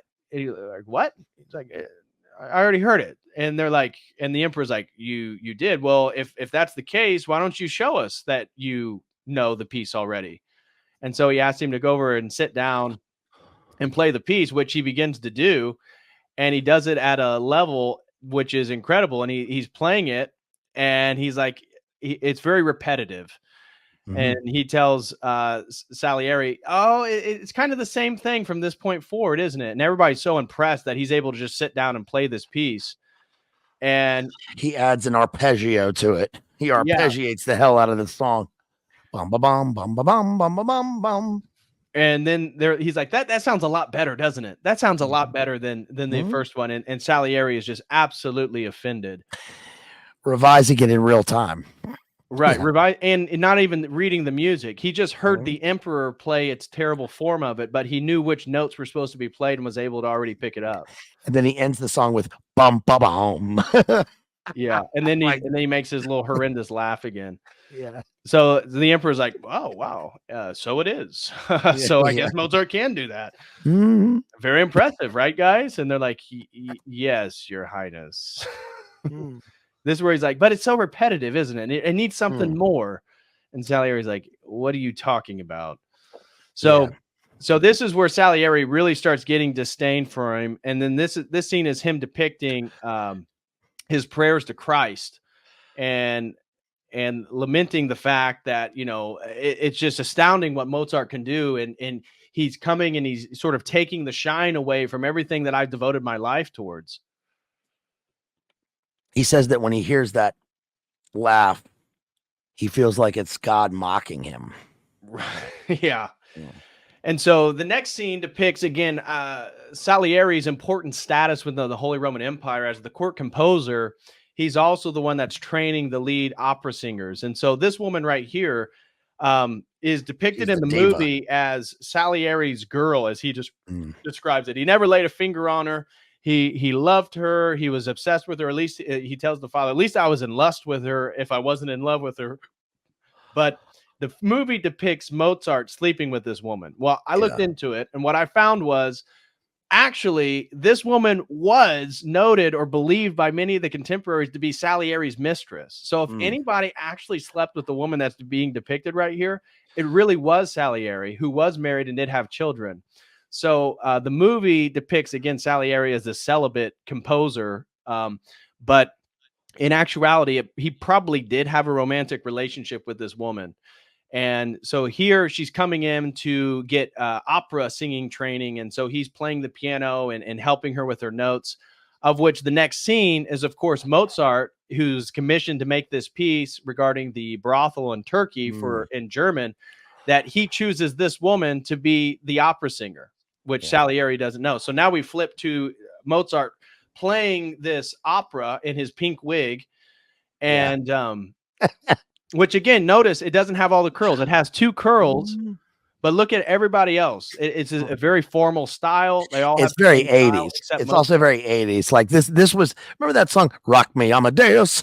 Amadeus. You remember that? Yeah. You ever heard that song? Yeah. That came out after this. I mean, this is very 80s, like big hair, which is interesting how the 80s like reflects the 1700s, you know. But this movie was partly big because it had such extravagance and flair, and you've got this diva woman, right? The diva of all divas. Just to clarify, Natasha, no, Salieri was not celibate. The movie depicts him as a celibate. And in historicity, he was actually married and he had a mistress, which was most likely, according to what I found, the woman that's depicted as his love that Mozart sleeps with, that he claims in the movie he never put a finger on. So that's what I was highlighting. He wasn't a celibate but married. He was a celibate in the movie, but in reality, he was married with 8 children. So that's why I just want to clarify that so everybody is picking up what I'm putting down. It's kind of wild in the movie that even Stanzi goes and, you know, disrobes for Salieri. Yeah. Thinking, you know, she's willing to do anything to get her husband work, I suppose. Well, yes. Well, we're going to get to that. I'm going to make sure not to stop on the scene where she's topless, but it's a great scene. It's my favorite scene, especially when I was 4. It's like the awesomest scene. No, but he's like, he just leaves, right? Even he doesn't seduce her, which he could have done right here if he wanted to get back at Mozart, but he doesn't. Here's the Seraglio. Right. And so you can see by this composition, you can see all the Turkic themes, the dress, the buildings in the back. So this is the work that, again, he was commissioned for the first German national piece of the Holy Roman Empire, an opera in German. And so he chooses the woman. And Salieri, I don't know if I'll be able to stop on it, but he's in one of the boxes up top. Yeah. I don't think I was able to.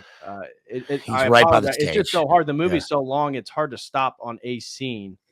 Oh, I think it's right here. Let's see if I can find it.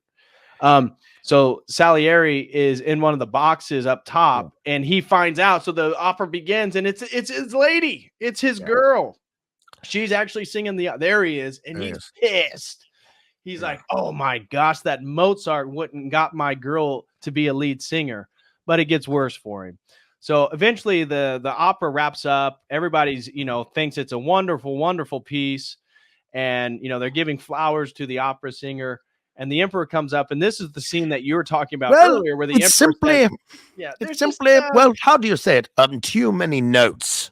It's the guy with the little glasses right here. There it is. Too many notes. Yeah, the emperor's like, there's something about, what is it? And then the guy with the little glasses that hates you, it's too many notes, my lord. Yeah, it's too many notes, Mozart. Can you cut out some of the notes? And then it's perfect. It's perfect. And this is where Mozart's offended. He's like, too many notes. There's no more, no less than which I needed for the piece. What are you talking about? Too many which notes would you like me to cut out, right? Yeah, which notes would you like me to cut out?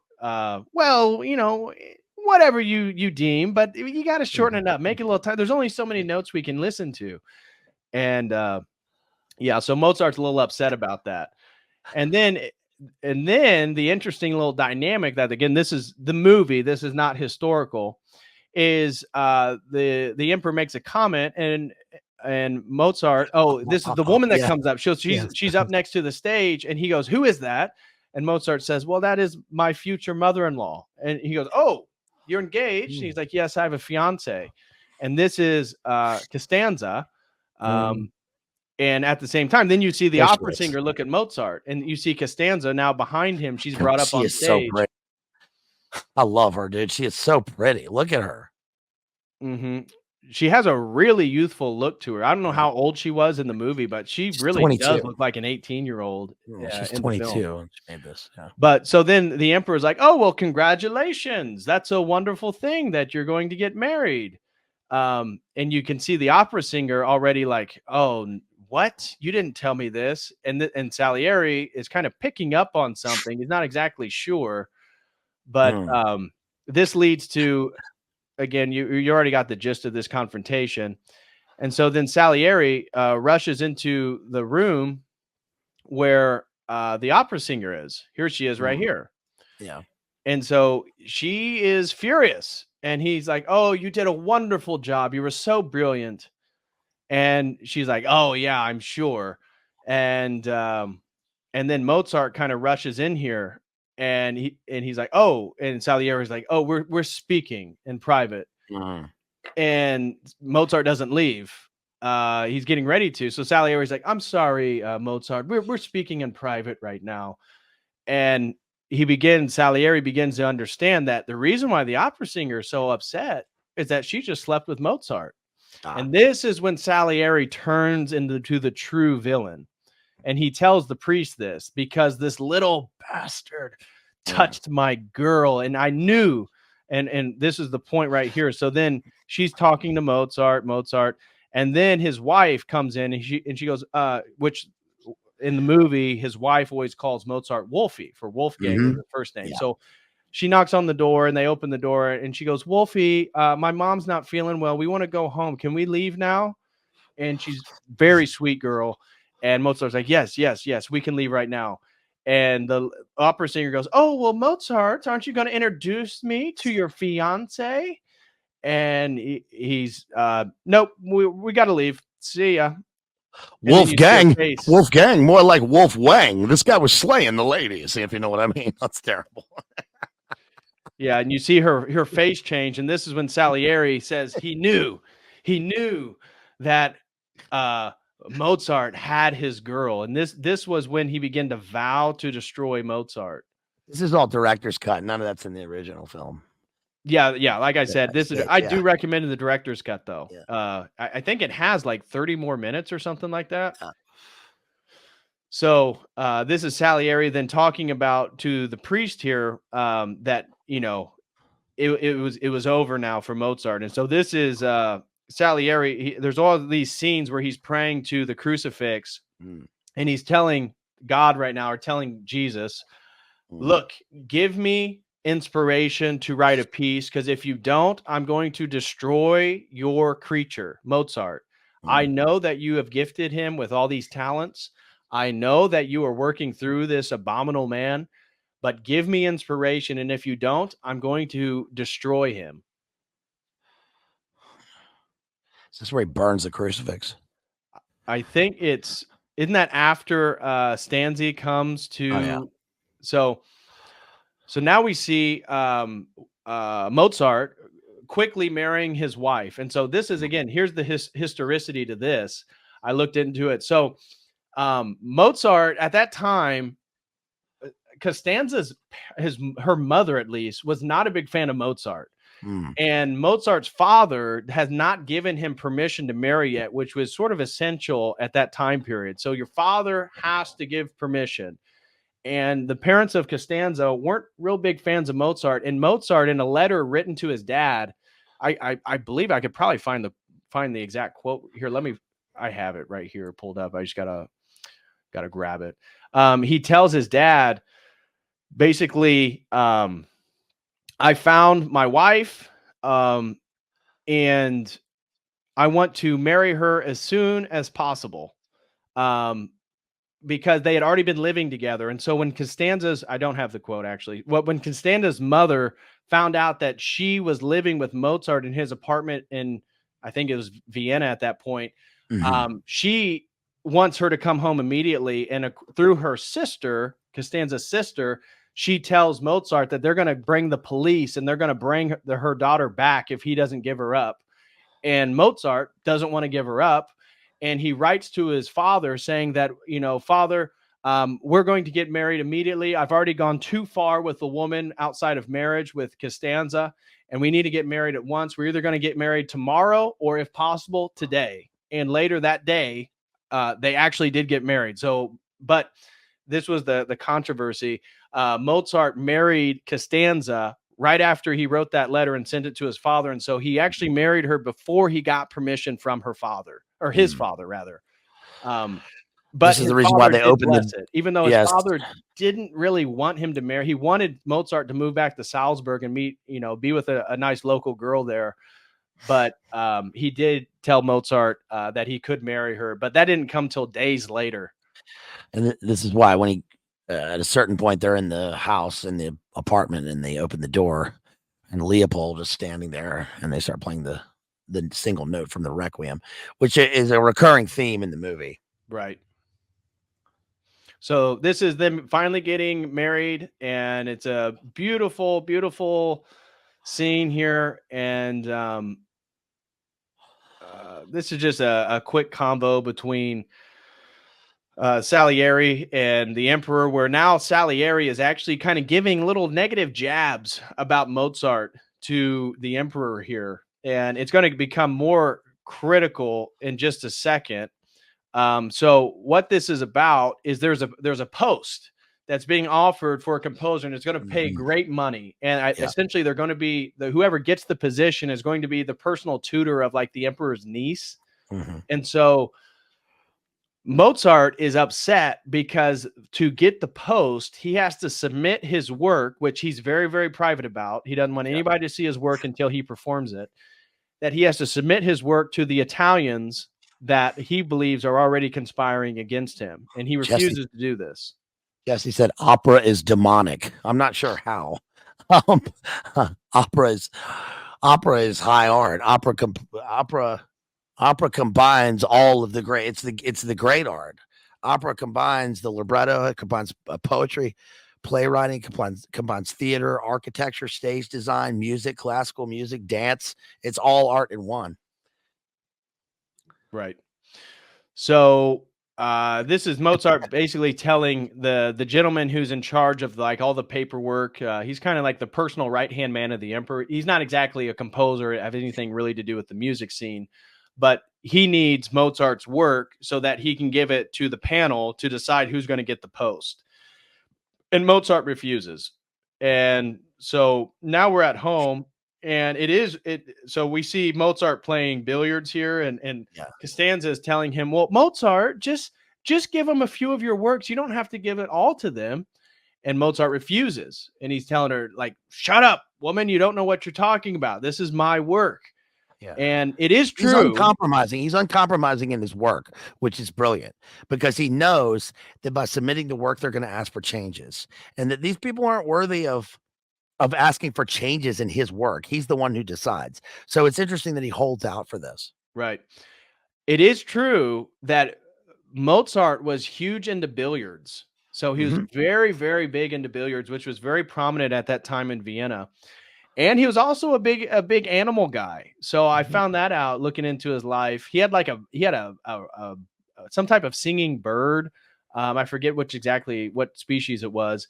He had a dog. He had a personal horse for private riding lessons, and so he was a bit of an animal lover.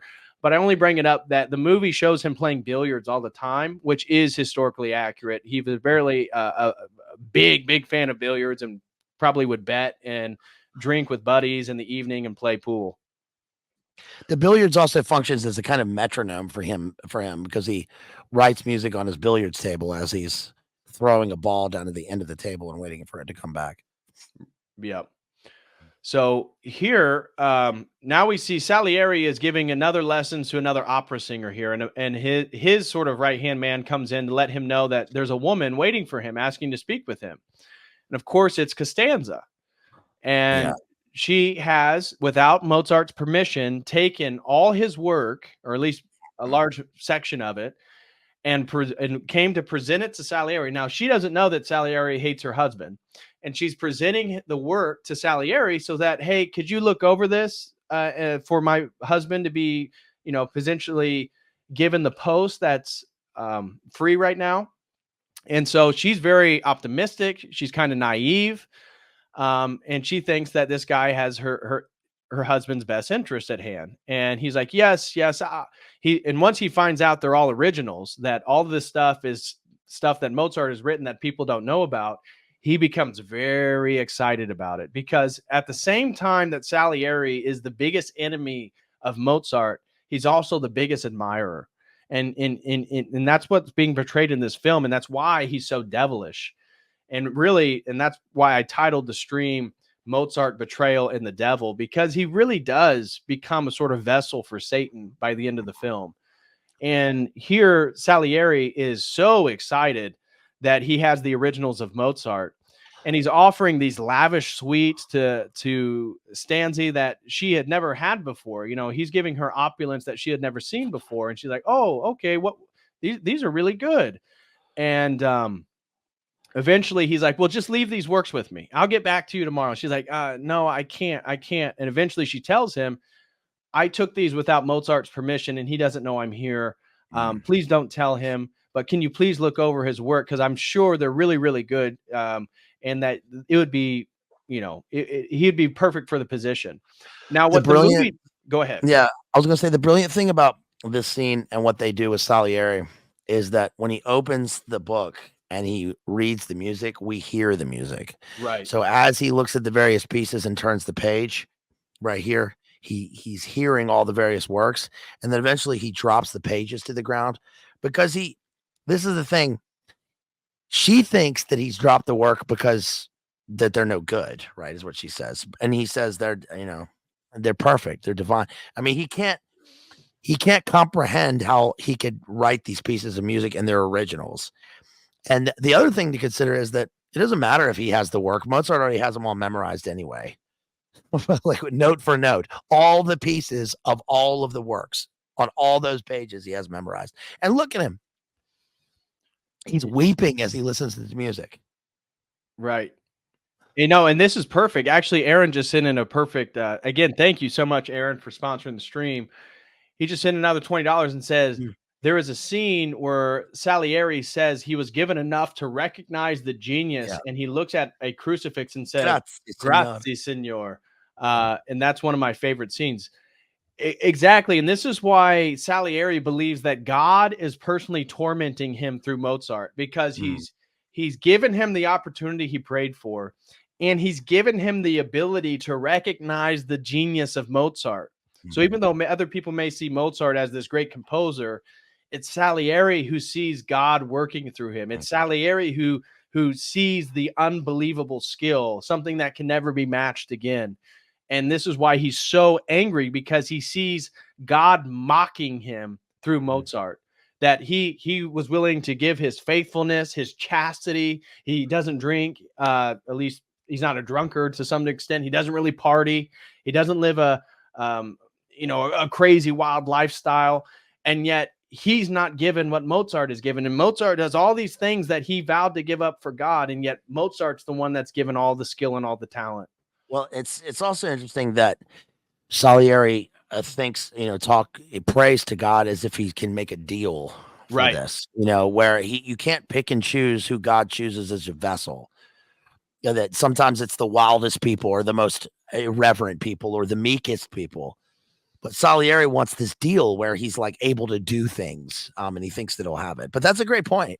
No, I actually had that written down as part of the devil, or at least the satanic element within it, is this idea that you are going to make these agreements with God, like, you better do this and then I'll do this. But if you don't do this, then I'm going to destroy what I know is actually good, true, and beautiful. I mean, that is ultimately a sort of demonic possession. And so this is where, again, finishing up here, because this is actually a really important scene. So Salieri is getting ready to start crying, because every time he flips over and he's seeing all this stuff, and he's like, oh my gosh, this guy wrote this first chance. Like, there's no errors. Like, he's like Mozart. He's realizing that Mozart is composing all this music in his head, and he just sits down and he writes out the music in one go. Now, I don't know if that's totally historical. I was trying to I didn't find anything for it, but it's possible, because everything that I found in regards to the historians talking about Mozart, he was incredibly, incredibly gifted. So this may actually be true, that Mozart could just have the whole music already in his head, and then he would just write out all the notes in the whole thing first go, which is unheard of. And that's why Salieri, he just can't believe what he's looking at here. These are original works that nobody's heard, and Mozart is just writing it right out of his head. See, right here, he's saying it's all in his head. He's doing it, he's writing it down first go. This is impossible. This is absolutely impossible. It's crazy. This is the same actor. Yeah, they did great with the makeup. I mean, he is so good in this movie. And yeah, Jesse says opera's linked to Commedia dell'arte. It's moving away from Christian principles. Well, I mean, okay. I mean, it's linked to it, but I mean, plays are linked to Dionysian rituals. Poetry is Homeric, and that was pagan. That's not to say that it's Hollywood's full of pedos. So I guess you can't watch a movie. All right. So anyway, he's saying that this is the voice of God working through this man. This is absolutely splendid. And then this is where he says, I can't believe it, that again, God is using this man. And so he ends up dropping all of Mozart's work right there on the ground. And he tells Costanza that, this is, basically Mozart's a genius. This is incredible work. And she goes, I knew my husband, he really knows his work. And what the movie doesn't depict, what I was going to say, is that Costanza was actually also an opera singer. And the movie never once is she depicted as somebody who's musically gifted or can read music or knows music.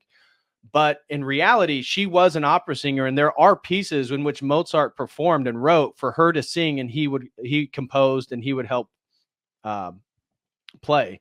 So the movie doesn't show that, but I just wanted to highlight. So anyway, so he drops all of Mozart's work, and then she gets down to pick up all his stuff, because again, those are Mozart's originals, and he would be very upset if anything were to happen to them. So this is where we see the demon really manifest in Salieri. So he realizes that Mozart is everything that he thought he was, and he's gifted. And you see Costanza sort of pull back here, because Salieri says, okay, well, if you want the position, you need to be back here tonight. And she's like, tonight? I'm sorry. I can't be with my husband. Okay, Mr. Weinstein. Yeah. And he goes, oh, well, I guess you don't want your husband to have the post. You need to be back here tonight. And she goes, sir, I don't understand. Why would I need to come back? And he says, well, when there's a favor, there needs to be a favor in return. And, quid pro quo. And steps on the music. Yeah, steps on his music. And she says, but sir, I'm married. And he says, do you not understand what I'm saying? I think I'm very explicit. If you want a favor, I need something in return.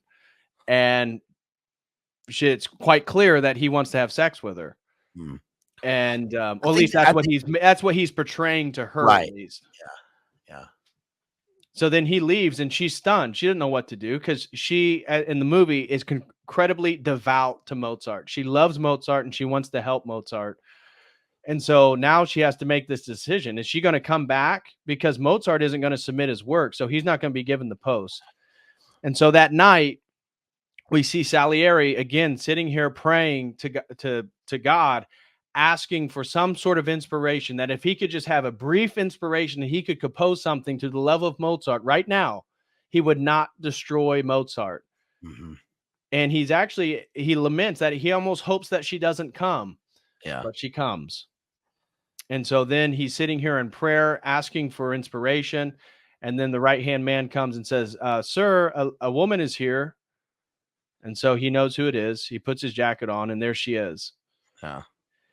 And she's in pretty good spirits. And she even brings Mozart's work back, saying, do you need to see any more of this? I mean, do you need to read any more of my husband's work?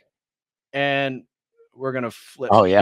Yeah, I don't want to sit on anything too. Okay. So anyways, so you can see she's topless. And what happens is Salieri doesn't touch her because remember, he's committed this, again, according to the movie, this life of celibacy. But what he does is he humiliates her. He does. So by the time that she takes her top off, he rings the bell for his servant boy to come back in so that there'd be a third party to see this woman, the wife of Mozart, topless. And she's standing there with her breasts exposed. And then she turns over and then there's the servant boy with the door open. And Salieri says, escort this woman out. Like he's disgusted at this woman, like she's a harlot. And then it's really sad for her. It's really sad because Mozart doesn't know about this. He didn't ask her to do this, and she's so naive and innocent here, and she thinks she's doing the best for her husband, and then she gets humiliated in the scene. But yeah, and this is where again she's depicted as incredibly naive. Like she doesn't understand everything, how the world works and everything that's going on. But this is where she's sort of brought into the real world here because once he turns around and shuts the door, she grabs the candles and throws it at the door and she screams because she realized what has just happened. She has been set up, and the whole point is to now potentially blackmail her. And then he can go to Mozart, which he doesn't. But he could conceivably go to Mozart and say, yeah, your wife, she came late at night and she had her breast exposed. She was ready to fornicate with me. Yeah. And which is, of course, for her, the only thing that she loves is Mozart more than anything. Yeah. And so then Mozart comes home from a concert after this event. So now she's back home and she's just absolutely distraught. God, she is really good. She's really good in this. Now, she doesn't tell Mozart what happened. But she tells him that I love you, Mozart, I love you. Yeah. He's like, baby, what's going on? And she just keeps telling him that she loves him. And so this is the scene where we see Salieri essentially become the devil figure, and he takes the crucifix he's been praying to, and he burns it. Awful. And he eventually says, I am now going to destroy the divine prodigy that God has put forth. Yeah. So now he goes in the next scene, he goes to the emperor and he tells the emperor, sir, I need to tell you something. I don't think Mozart should be trusted with young women. And he makes up claims that multiple women have accused Mozart of him trying to molest them. He said, yes, one of my students said that Mozart tried to molest her, I think 2 or 3 times or did molest her 2 or 3 times. He's the accuser. Right. Now he's a Satan figure, so he's going around accusing behind his back, of course. Which isn't the case. Yeah. And he's really upset because the whole, again, for the movie, the opera singer that he loved slept with Mozart. Yeah. But this is also important because what's the post about? the post is for whoever gets it is to educate the niece of the emperor. Yeah. So if Mozart can't be trusted with young women, well, then he definitely can't be in the position to get the post because he's going to be with the niece of the emperor. I'll be right back. I'm going to take a break real quick. Yeah. Right. Okay. So with that being said, let me just catch up on some super chats here real quick. I thought I saw. Yes, there's one over on the super chats. Dacian Girl throws in $3. He says, "Hello, David, an Orthodox squad." I guess that's all you guys out there. Great theme tonight. Unfortunately, I have to go to sleep. I will catch this tomorrow, but thank you, DPH, for covering more and more interesting topics. Well, thank you for the $3 super chat, and I appreciate your support, and I hope you do enjoy it. And I think that is all. Let me just check the dono chat real quick. Yeah, Oh no, Blue Skittle throws in $4.99, no comment over on the dono chat. Thank you very much, Blue Skittle. Really appreciate your support, brother. So now we've seen Salieri become the devil figure, become a sort of satanic archetype in his jealousy and envy for Mozart. And so he tells the emperor that Mozart can't be trusted with young women, that he will potentially rape, but he certainly will molest. And at the same time, he's doing all these things behind Mozart's back. He pretends to be Mozart's best friend. And so Mozart then comes in here and he's lamenting to Salieri about having to submit his work to all these Italians on the board, which Salieri is one of them. And Mozart believes that Salieri is his friend. So he's saying, these people are mediocre. How are they going to judge my work? And Salieri's like, oh, they haven't even reached mediocrity yet. These people are so below even mediocrity that I totally understand Mozart. It doesn't make sense. They can't recognize your genius. They can't recognize your talents. And so Mozart feels like he has a friend, that he has somebody that's going to help him through this difficult time. And he's telling him about all the problems. He's saying, Salieri, money's really tight right now, and I need this post. Costanza and I need this money because, I'm not making the money that I feel like I deserve or that I should be. And Salieri says, well, I will definitely say a good word to you, to the emperor. I will help you out. I'll make sure if I give a good word to the emperor, there's no doubt that you'll get the position. So, and this is what he's doing right here. He's saying, if I give a good word to the emperor, there's no doubt. And in fact, I know of a young woman who needs tutoring that, it's a very wealthy patron that will be very successful to you. Well, who is it? It's this guy right here. And yes, he has a daughter that needs training, but they are not a musical family. This is not for the level of Mozart. He goes into the house. This guy has all these different dogs. Mozart sits down with his daughter, and he's going to help educate her on how to play the piano. Again, accordingly, she really doesn't know much. She's quite a beginner. And her parents are sitting in the same room with all their dogs, putting all this pressure, and the father's like yelling at the girl, like, play that piece that I know you played before. And Mozart's like, well, maybe it'd be better if you guys weren't here so we could have but of course he already knows the rumors that Mozart can't be trusted with young women, so they're not going to leave the room. And so this is the other picture of Mozart that's popular. Oh, nice. He looks nothing in that like he does in the other ones. This is much more. Yeah, there's some, when you put all the portraits next to each other, there's a bit of disparity between them all. These are two books on Mozart. These are pretty good. This one's the biography of Mozart with the picture on the front. This is Michael Davenport's biography, which is very good. And then I got this one. I think I got this one at the Mozart Museum in Salzburg, which is Mozart in his own words. And this one is, it's a pretty good book. If you're interested, if anyone's interested. So from this scene, then essentially Mozart. So the father's like, well, and Mozart's like, well, why don't I sit down and play a piece, and maybe this will give you a little bit ease, and then you can feel more comfortable playing your pieces, and then we can get into teaching.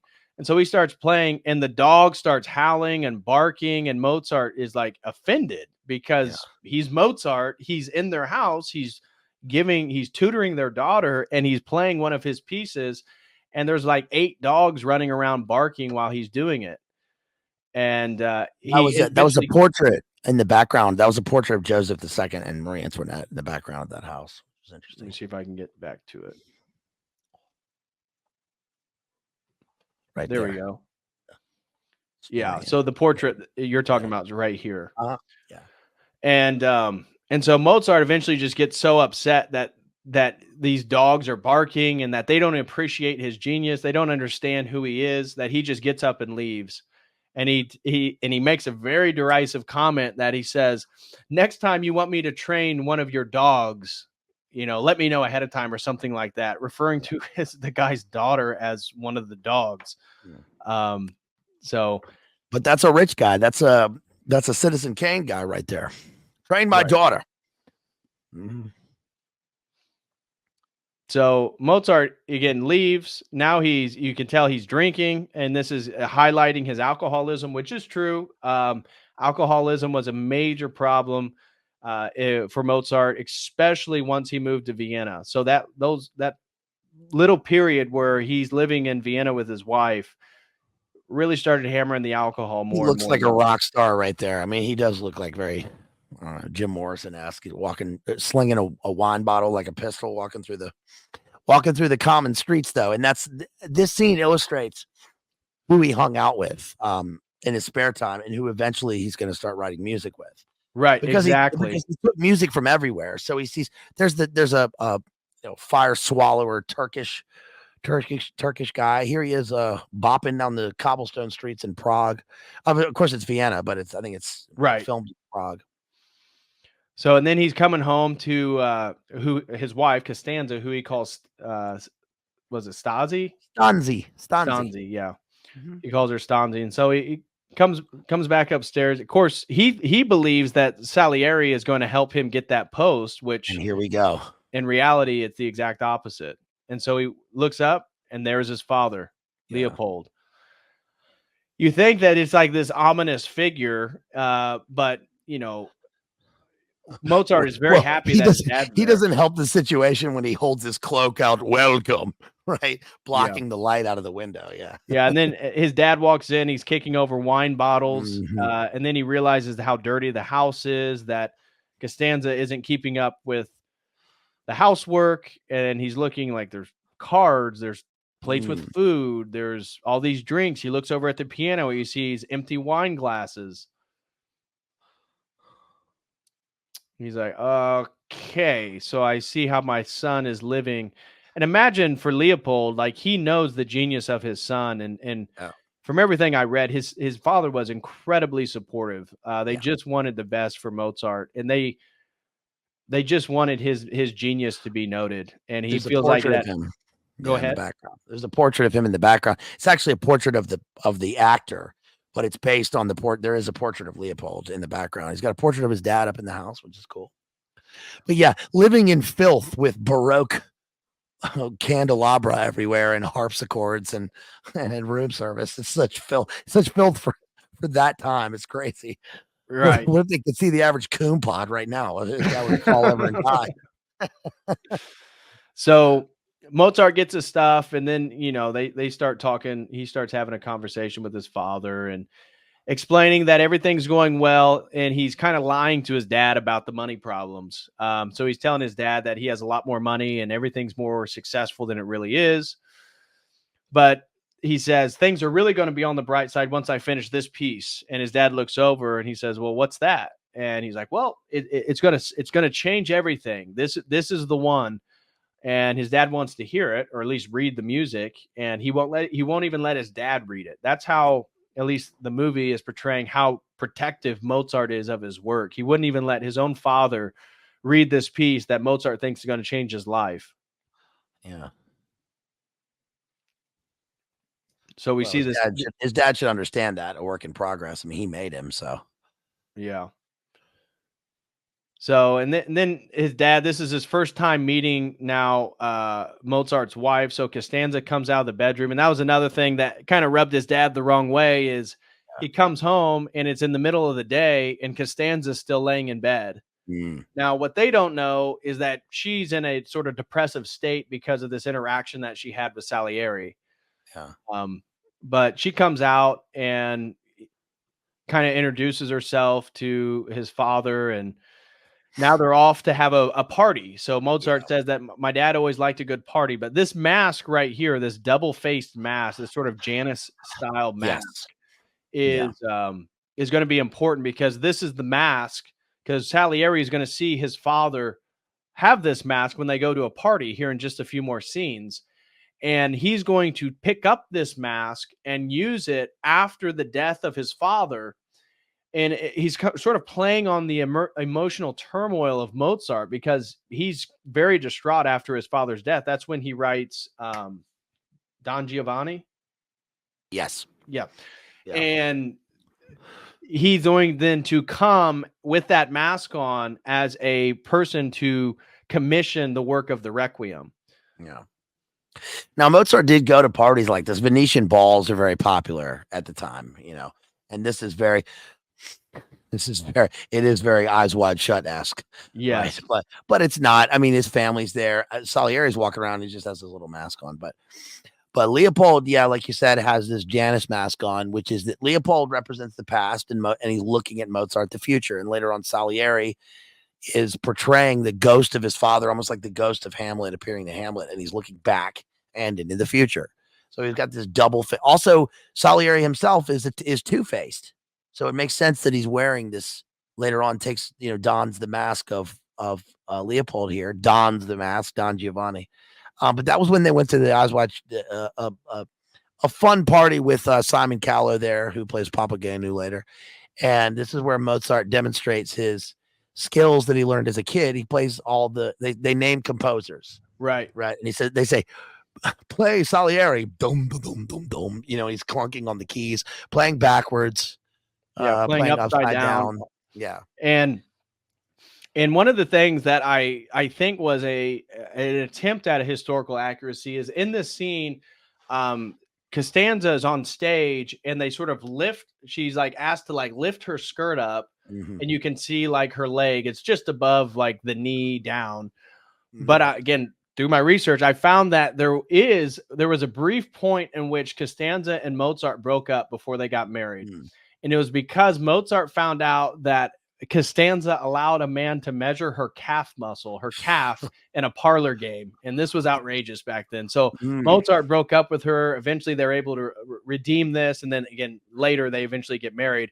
But in this scene, I think there is a reference to that, because it's Costanza on stage and she like lifts up, and his dad, Mozart's dad, is like horrified. Madam, it's bad enough I can see your ankles now. Your calf muscle. What if he had seen your thigh? Imagine him seeing the thoughts walking around now with the song playing. And this is another scene, like as you were talking about with Salieri, watching him mock him. So when people are yelling out composers to play, and he's playing them upside down, and Mozart's drunk at this point. They say Salieri, and he acts like, oh, that's a difficult one. And then he clearly is making fun of him because it's so simple to play. And Salieri, in the scene here, you're going to see him talking to the priest. What he says is, I knew right then that God was mocking me through him, because this is when he's playing Salieri right here. So he's acting like it's so serious, but look, he's using two fingers. Yeah. And then he acts like, he farts. Yeah. And everybody starts laughing, and Salieri is just horrified. He's pissed. Yeah. And he tells the priest, I knew that everybody was laughing at my expense. God was laughing at me, and God was laughing at me through Mozart. And the crazy thing is that Mozart isn't even malicious in the scene. He's just having fun making fun of somebody. Salieri isn't really anything to him. He's just a guy, and he's just making fun of his bad music. But to Salieri, that makes it worse, right? That I'm nothing to these people, that I have no music. He knows my music only to clunk along on the piano keys. But look at him, look at his expression here. He is, F. Murray Abraham is so good in this movie at expressing these two things, both this extreme understanding of Mozart's brilliance, but also this diabolical intention that he has with it. Right. And so that's what he just did when he was pointing, is saying, I know God was laughing at me through Mozart and all those people, and have him laugh. I'm going to eventually destroy him. I'm gonna imagine being this priest. And you're hearing this old man who just tried to kill himself like a day or two before, telling you all these abominable things that he has all pent up inside of himself. I wonder if the priest walked in and was like, listen, I came here for a confession, not a life story. Please, you know, can we hurry it up? He's been here for 3 days.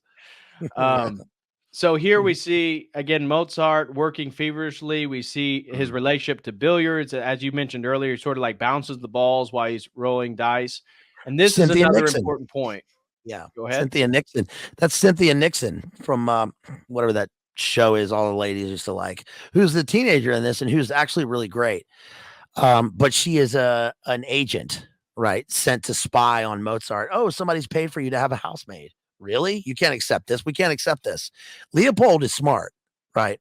We can't accept this, but she says it's been paid for, and she comes in and she's a spy. Right. So what happened is Salieri, what we'll find out in the next scene, has paid this young girl who's a commoner girl. So she's not wealthy. She's not part of the aristocracy. She's certainly not part of the music scene, to be a maid for Mozart and his wife. Yeah. And I'm not sure how he knew that they needed a maid, because Leopold's upset because Costanza's not keeping the house clean and she doesn't even have a job. She doesn't do anything during the day. She lays in bed and does stuff like that. So he's like, what's this woman doing?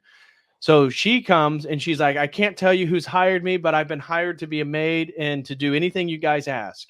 Well, Salieri wants to know what Mozart's doing at home, because he's working all day long. He wants to know what he's working on. He wants to have access to the music. He wants to know if there's dynamics that are occurring between him and his wife. And they don't know this yet. But as you said, the father, he's privy that something's up. And at first they say, Father, did you do this? Father, did you hire this woman? Because he's upset that the house is dirty. And he's like, no, I didn't. And you cannot accept this. We don't know who she is, and we don't know who's put her up to this. Again, good wisdom. He's actually on point. But it's Costanza who then barks back at Leopold here and says, this isn't your house. This is our house, and you are welcome. We're going to hire you. You can be our maid. My husband, Mozart, is so gifted, and people send us gifts all the time, and there's no reason why we should be worried about her. It's just another one of his patrons. Yeah. And so, again, Leopold's telling her, this isn't smart. You shouldn't be doing this. And eventually she starts barking back and yelling at him, and they start really getting into it between Costanza and Leopold. And yeah, so then now Leopold's saying, I'm going to leave. I'm leaving. I'm leaving today. I'm leaving Vienna. I can't stay here anymore. And Costanza makes a point where she's like, well, you complain about me. You're the one that's in your room all day. You don't even come out when we're having dinner. You just stay in your room and you get your own food and you go back to your own room. And basically insinuating that they're the one housing Mozart's father. Like, you're not doing anything either. You're not contributing to us. You're not helping us out. And Leopold's not having it. So he's like, you know what? I'm out of here. And I think that, I think she's not, I don't think she's dumb. I think she has good intentions here. She's loyal to her husband. So good, right? She wants to listen to what her husband wants to do. She should listen, though. I mean, he's saying it in a calm way. Like, I mean, Leopold knows what's going on. He knows, he's been around these people. Right. And then she ends up driving him away. But also, I guess it's complex, because what happens here is they're arguing in the other room, and Mozart retreats and then goes to his music, and then he writes. And in real life, Leopold, because you make a really good point that he's been around these people. Yeah. Leopold had some people, not all people, but some aristocracies and some people of these royal courts mocked Leopold as what they called a stage dad. Mm-hmm. And so really he's just a stage dad, and he has this prodigy child, and they make fun of the fact, like Salieri's father did, that they just kind of go from court to court and they're hired to play this music, like, again, circus monkeys or whatever. But in real life, Leopold kind of had contention with some of the aristocracy, because they saw him as the stage dad, this handler of Mozart, and not what he viewed him as like the love he had for his son, and educating him and trying to make sure that, he has the best for his interest. Yeah. I mean, he might be a stage dad, but he doesn't have some rando child that he's trying to get on a Nickelodeon show. He's got Mozart as his son, right? He's the best thing ever. So I'll give him some credit. Absolutely. So, Here he is looking vampirical in the dark, in a red velvet. Now we're revealed, right, who this little girl is, and that Salieri is paying her like very handsomely to get all the secrets. So he wants to know what they're eating, he wants to know what they're doing, what they're talking about, what's Mozart doing. And so he's asking her, like, what's Mozart doing? She's like, I don't know. He just works all the time. He goes into his office and he just works. And she's like, well, he's like, what is he working on? What is he? I don't know. I don't know. And so she's just telling him, I don't know. He just works all the time. And, he does drink alcohol and this type of stuff. And so then he pays the girl and lets her know that, your services are great and I'm going to keep paying you for everything that you're doing. This is just a scene where Mozart is playing at a public concert. And while he's playing, that young girl, in that same scene, Salieri has told her, let me know when Costanza and Mozart aren't going to be home. I want to see what he is working on. And so she comes and gets him while Mozart's playing at this concert, and his wife is over there, so he can go into the house. And he goes, where does Mozart stay? And she's like, well, he stays in that office over there and he writes music. He has a standing desk. We haven't heard of that in the 1700s. And so now it's also odd that Salieri always, in so many scenes, he's plying people with sweets and dainties.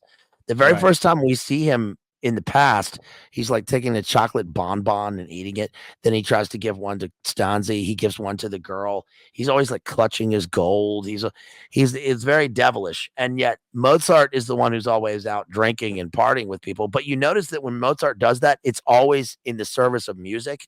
Every time he's out drinking with people, he's still playing music. Right. Salieri is hardly ever writing music or doing anything with music. It's always just feeding himself with chocolates.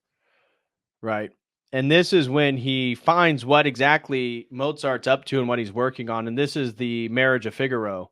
And there it is right there. And the Marriage of Figaro was banned by Joseph II, the Emperor of the Holy Roman Empire. So now Salieri has some dirt. Yeah. And he comes to these little Italian guys that obviously are on his side. And he says, I have rumor that Mozart, he's working on an opera, The Marriage of Figaro. And the emperor has banned that. Does he know that Mozart's working on that? I don't know, but I think maybe we should bring it to his attention. And so now Mozart is called in front of the emperor, and he's asked, he says, we are told that you're working on a new opera. And he's like, yes. He's like, do you want to tell us what it is? He's like, not really. We know that it's The Marriage of Figaro. Did you know that I banned that in the Holy Roman Empire? He's like, yes, I did. And he's like, well, why are you working on it? And now he has to sort of explain himself before all these people. And it ends up working out for Mozart. So throughout most of this scene, it's not. So he's not very convincing. They're getting ready. It sounds like the emperor's getting ready to be very upset with him. And then eventually he's like, well, will you just let me play a piece? Will you let me explain it? Can I just show you something? That's what he's saying right here. Yeah.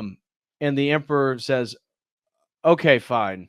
And he starts to explain what is going on. And he's saying again, The Marriage of Figaro, there won't be anything degenerate. There won't be anything obnoxious. There won't be anything scandalizing. I promise it's going to be the most beautiful music that you can think of. And he starts explaining that, the opening scene, the guy's on the floor and he's actually measuring the floor and he's measuring for the size of his wedding bed.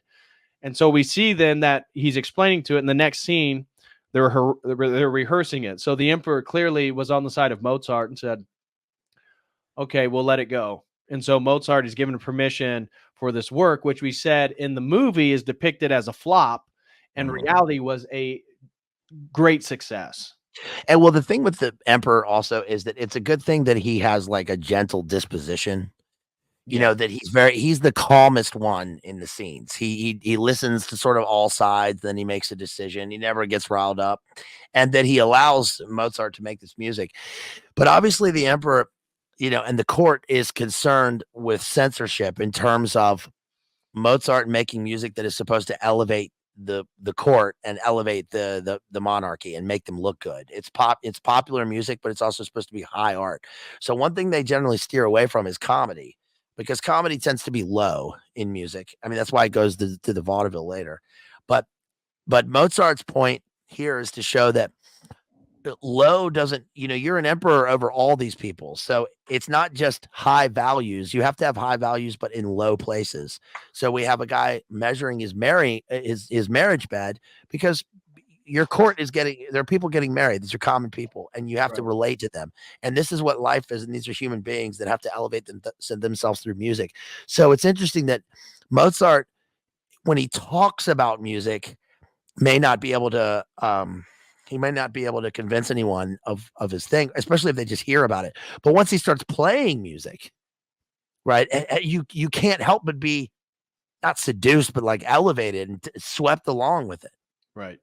But like you said, look at the theaters. They're watching the theater. Salieri also makes sure that he crushes, like later with Don Giovanni, he crushes Don Giovanni. He says he makes sure that there's only 5 performances, but he was at every 5. He was Yeah. at each performance. And that's the thing, that Salieri goes to every of the performances of Mozart's work because, again, even though he's the biggest enemy and literally wait till he again begins to commission the Requiem, he's also the biggest fan of Mozart. He's the biggest admirer of Mozart. He doesn't miss Mozart's works when they're being played. And here we see these guys are still upset that the emperor is going to allow this opera to go forth. And so what they do is they see a scene in which Mozart has had some of the dancers spin in circles. That's it. They're dancing and they just do a couple twirls and they say, oh, the emperor has also banned ballet. This is ballet. Does the emperor know? And so now what we're going to see is Mozart has already been told, okay, you can do it. And you're going to see like these girls come off from the side and they're going to be doing some twirls and they're saying this is ballet.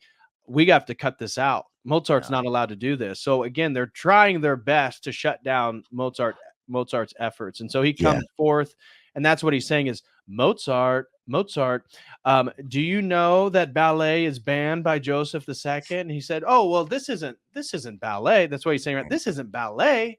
This is an opera. He said, but the dancing. Oh, well, that's just part of the performance. That's not ballet. And then again, Mozart's kind of naive here too. And so he asked Mozart, well, can I see the music? He said, oh, sure. Here it is.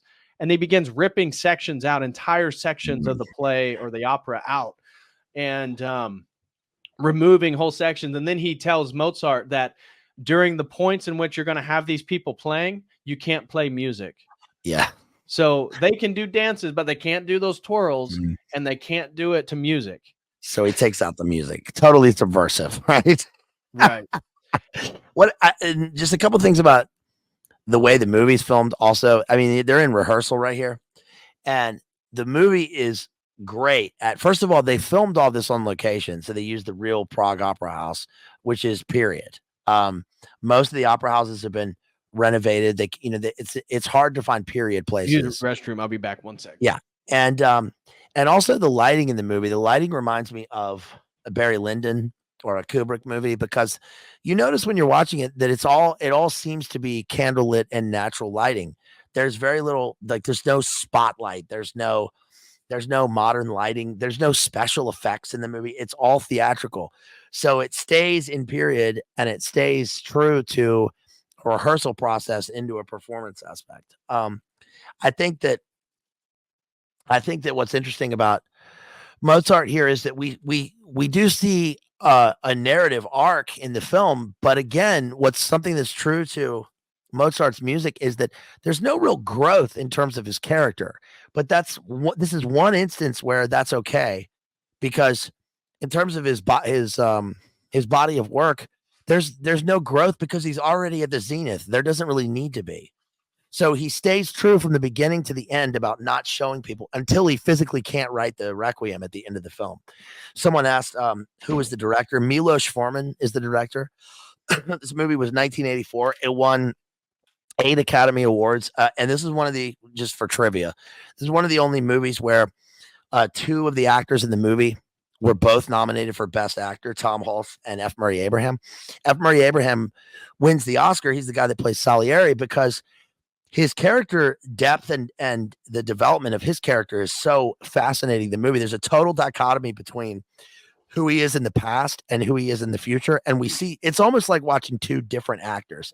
And again, I think this movie is fascinating because it really, for me personally, the way that Salieri expresses his love and his fascination and the way he swept up with Mozart's music, even though he personally decides to destroy him, influenced me in a lot of ways. The way that I think about literature and the way I think about music is in the same sort of language that Salieri uses about how he appreciates it. You can not only hear it in his choice of diction, but he is so fascinating to watch. He really feels what music is supposed to be, and you contrast that with so many other people in the film, and that sort of stands for real life and the way that people appreciate art. I mean, or the way that people appreciate this movie. I think that, you know, it's clearly an artistic movie, and it's clearly a movie about you know, that's fawning over this character, but it's about elevating yourself with something that's beyond normal life, and at the same time, much of Mozart's music is trying to put normal life and into a musical piece and elevate it. Right. So even though like the libretto is poetic, or you know, his operas are high, or they can be allegorical, or even with Magic Flute. I mean, Marriage of Figaro and Don Giovanni, especially, which we're going to get to, is incredibly dark, and people still cannot comprehend how someone can create this piece of music. There's such a it's like, I don't know how to describe this because Salieri does it the best in the movie, but with Mozart or with Bach, but with Mozart or Wagner, he's taking the entire range of music and synthesizing it into a work. It takes you through the whole range of human emotion and experience. Right. And there's nothing else that can do this. I mean, also consider that when Mozart was writing music, we had Bach before that, and we had a few other composers, but this is new. There had never been music like this before, or performances like this.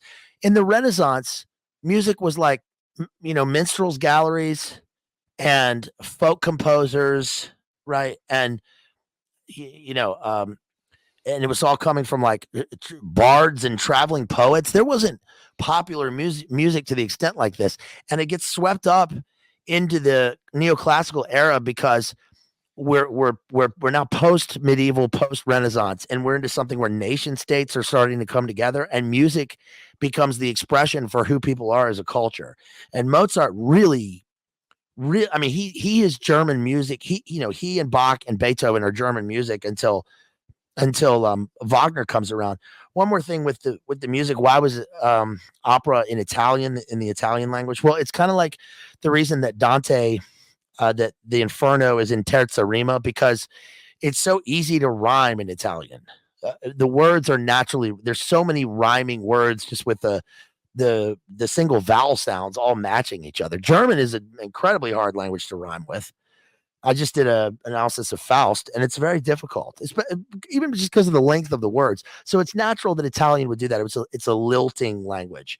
German is a harsher language.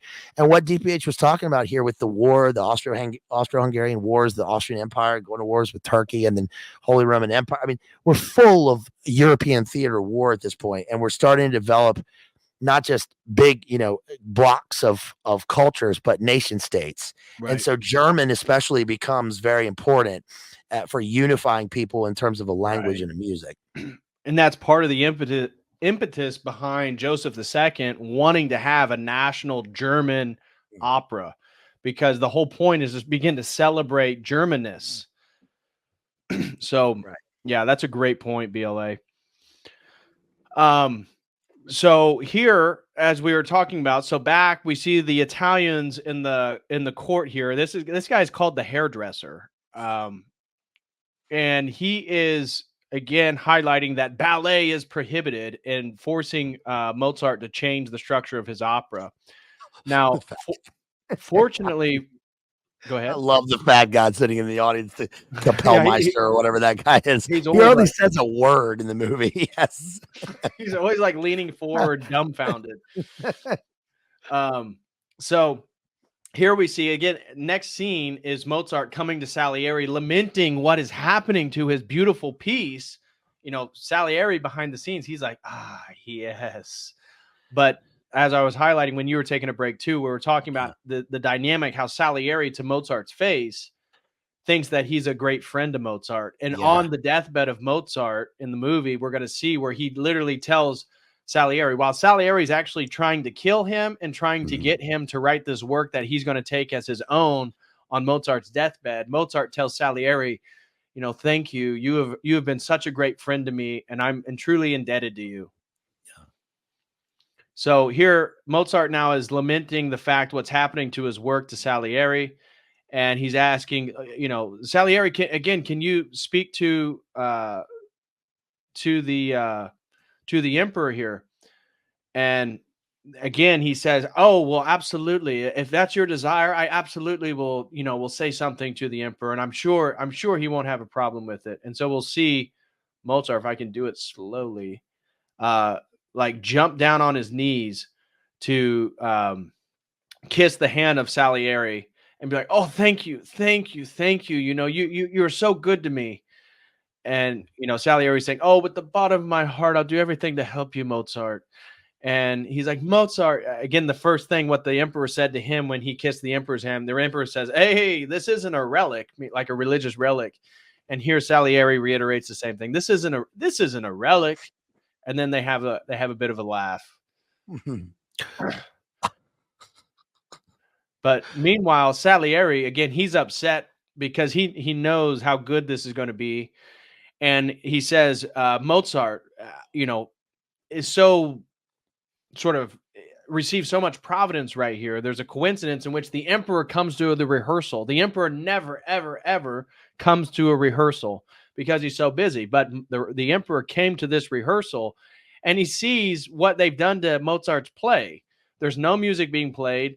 They're not allowed to do the same, you know, spins and twirls. And the emperor's like, what exactly is going on here? And they're like, well, you know, Mozart, he had ballet in the play. And sir, we took care of it. We took care of it because we know that you don't want any ballet. We took out the music. We made him change everything. And the emperor's like, but it kind of sucks. There's not really much going on here. I mean, what'd you guys do? This is weird. Yeah. So let the music in. Yeah, he's like, so he starts asking each guy. He asked this guy, he's like, oh, well, you banned ballet and we took care of it. We took care of it for you. And then he's like, he asked this guy, well, what do you think of what we're watching right now? And he's like, well, emperor, it takes him 30 minutes to say 2 words. Yeah. Well, you know, we don't want anything scandalous, sir. Yeah. And then he's like, okay, well, and then he's like, well, Salieri, what do you think? I mean, this isn't very good, is it? And Salieri's like, well, it's avant-garde. Yeah, we're doing classical music now with no music. It's avant-garde. Yeah. And the emperor tells the guy who took out the music and took out the ballet section. He says, "Well, tell Mozart to put it back in. I want to see what it looks like." Yeah. And you can tell he's upset because again they want to get Mozart. So then he goes down, and again, how humiliating. He goes down and then tells Mozart, actually, just go ahead and put that back in. The emperor wants to see it. When he was told, you got to take the whole thing out because the emperor banned it. So he's like, Mozart, can you put everything back in now? And he's like, yes, definitely. And then he tells everybody, okay, places, music. And then we see it moves into the professional performance of it.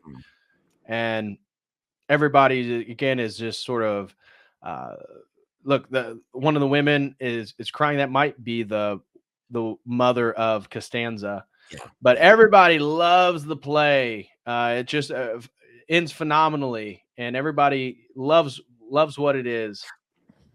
And Salieri is so upset that, again, this is where the scene that you highlighted earlier, where he says that he got it where there was only played 5 times, but he was there for every appearance because it was such a good piece. Now, again, in the movie, they make it sound like The Marriage of Figaro was only 5 times, when really it was a massive success throughout Europe. Is this when he says, and then the most wonderful thing happened? I couldn't have expected a better miracle. They show the emperor yawning. Yes, that's it. Yep. Exactly. So what's interesting is that the yawning kind of indicates that the emperor sees this as mediocre, or he's bored. And that's the worst thing that you can have for this work. And that's because that's Salieri territory. Right. Salieri territory. Right. No, that was a great point. I almost missed it. So thanks for bringing that up. So the emperor yawns, and Salieri highlights that 1 yawn means it's only going to be available for a few days. 2 yawns means maybe only a performance or 2. 3 yawns means he'll never see the day of light again. And the emperor yawned 1 time during the play. Now, meanwhile, the average person, they really liked it. The emperor yawns, and Salieri sees this because Salieri's up there. He's almost in tears because it's so beautiful. It's so good. And then he sees the emperor yawn, and then he's like wiping his tears, and he's beginning to smirk a little bit. He's like, yes. And that inspires Salieri to write again. So rather than inspiration from something glorious or from the success of someone else, it inspires Salieri to the crushing of Mozart here inspires Salieri to write his own opera. And then I think following this is where the emperor sees that and says, Salieri, it's true. You are the greatest composer in the history of the world. You are the best. And Mozart's like, what? Right. Yeah, that's exactly what's getting ready to happen next, is that the emperor is going to give Salieri an opportunity for his own opera, and that's what he's writing right there. And Mozart, they're going back and forth. Again, Salieri's playing the whole game that he's like best friends with Mozart. He's going to help him. And here we see Salieri. You can see him conducting the opera. And he gets awarded. So it looks like it's some Old Testament depiction of something. Looks like Salome or something. Yeah. But there's so many people on the stage. He's just packing it in with everything he can. Right. And you can see Mozart's up top, and he likes it, but he certainly doesn't think it's great. He thinks it's very loud. I think he has some, like, a large drum in this one. Yeah. So it's kind of cacophonous from Mozart's perspective. He says, what else can I say about it other than it was Salieri? It's like, thank you. Yeah. Because that's the theme when Mozart mocks Salieri. It's because it's like boom, it's like simple, like clunking. It's very clunky. Yeah. And so Salieri, after this, we see again. You can see the emperor right here behind him watching it, and the emperor just loves it. So afterwards, you see he has a special medal to award Salieri, and he's like, "Attention, everyone! Now that the play's over." This, I will say, is the greatest opera I have ever seen. And he's pointing out, that's what he's saying right now. This is phenomenal. And Salieri, for your efforts, we have something we want to give you. And Mozart's up there is like, what? He's talking to Simon Callow right there. Yeah, he's going to commission one of the operas. Yeah. And so they have this medallion, this necklace, this medal to give Salieri, because of the incredible opera that he just wrote. Yeah. Justin says it was one of the operas of all time. Yeah, it was. What can I say? You tried very hard. This is right here is when you were describing. So Mozart says, "Congratulations, Salieri. That was great." And he goes, "Mozart, you really liked it, huh?" Now remember, he hates Mozart, but if he got a compliment from Mozart, that would literally be the highest thing he could get. And Mozart, instead of saying, yes, I loved it, or it was great, he says, well, what did you like? And he goes, well, it was very Salieri. There were notes in it. There were notes, and you really made it look difficult, right? right here, he's like, well, it was Mm. very Salieri. Yes. Yeah, there he is. And then you'll probably see Salieri's face here go from, oh, Mm. okay, that's well, thank Oh. you. And so now we move to the next scene where Mozart's coming home, Mm. and we see that things are a little bit cooler between Costanza and Leopold. But Mozart's coming home. He's clearly drunk. He's been Yeah. drinking. Or actually, this is not Leopold. This These are is the where he two guys mentioned from that. Salzburg. Yeah. Yep, And he's like, exactly. listen, we went to the opera and it was such a piece of shit. It was terrible. And then she's like, Wolfie, these guys are from Salzburg. He's like, oh, Salzburg. I'm from Salzburg. And she's like, no, your father's dead. Yeah. And then that woman's spying the whole time to try to figure out. Yeah. So, and he's bringing in all these people. Clearly, they all been drinking. These are opera singers, and this is his friend who's an opera singer, as you highlighted. They're the vaudeville crowd. So they're the good time people. They're the low theater vaudeville people, like for the people. They're the common people go and watch these vaudeville shows. And it's interesting because this guy's really good. I mean, he's a great performer. He's also the actor playing him is a great performer, and he ends up in the Magic Flute. But he commissions one of Mozart's final works, which he does, but that ends up conflicting with the Requiem, and Mozart. That's at the point where Mozart says scribbling and bibbling, bibbling and scribbling. But it shows you that there's so many creative people in this, and they're like high and low, and Mozart is in the middle of all these people. I forgot that scene. That's hilarious. You said that. Yeah. Yeah, that's where right there she says, "Your father has died, Wolfie." Mm. Man, it is beginning to dawn on him. Again, remember they ended on bad terms. Yeah. And there's the portrait you mentioned earlier of his father. Yeah. So this affected Mozart pretty heavily, and now we move to Don Giovanni. Yeah. And again, as always, Salieri's up in one of the top boxes watching the opera, and he says he realized that who this man is up here on stage, that's Leopold, and that Mozart was sort of expressing the interior of his soul and all the despair and all the emotions he's dealing with through this piece. And he said it's just impressive. It was just incredible that a man could express himself through music and opera that way. And this is what gave him the idea. So this is the section where he's explaining this is what gives him the idea to commission the Requiem, because what he's going to do is he sees that Mozart is still like sort of dealing with the grief of the death of his father. And so he's going to dress up, as we said earlier, in that same Janus style double-faced mask as his father to come in as an anonymous commissioner for the Requiem. Yeah. This is very Hamlet right here. I mean, it's just essentially the ghost of Hamlet's father coming to tell Hamlet to avenge him. But what happens at Don Giovanni is Don Juan, if anybody's confused. So Mozart did not he didn't just invent all of his music. He the great artists steal work and make it their own.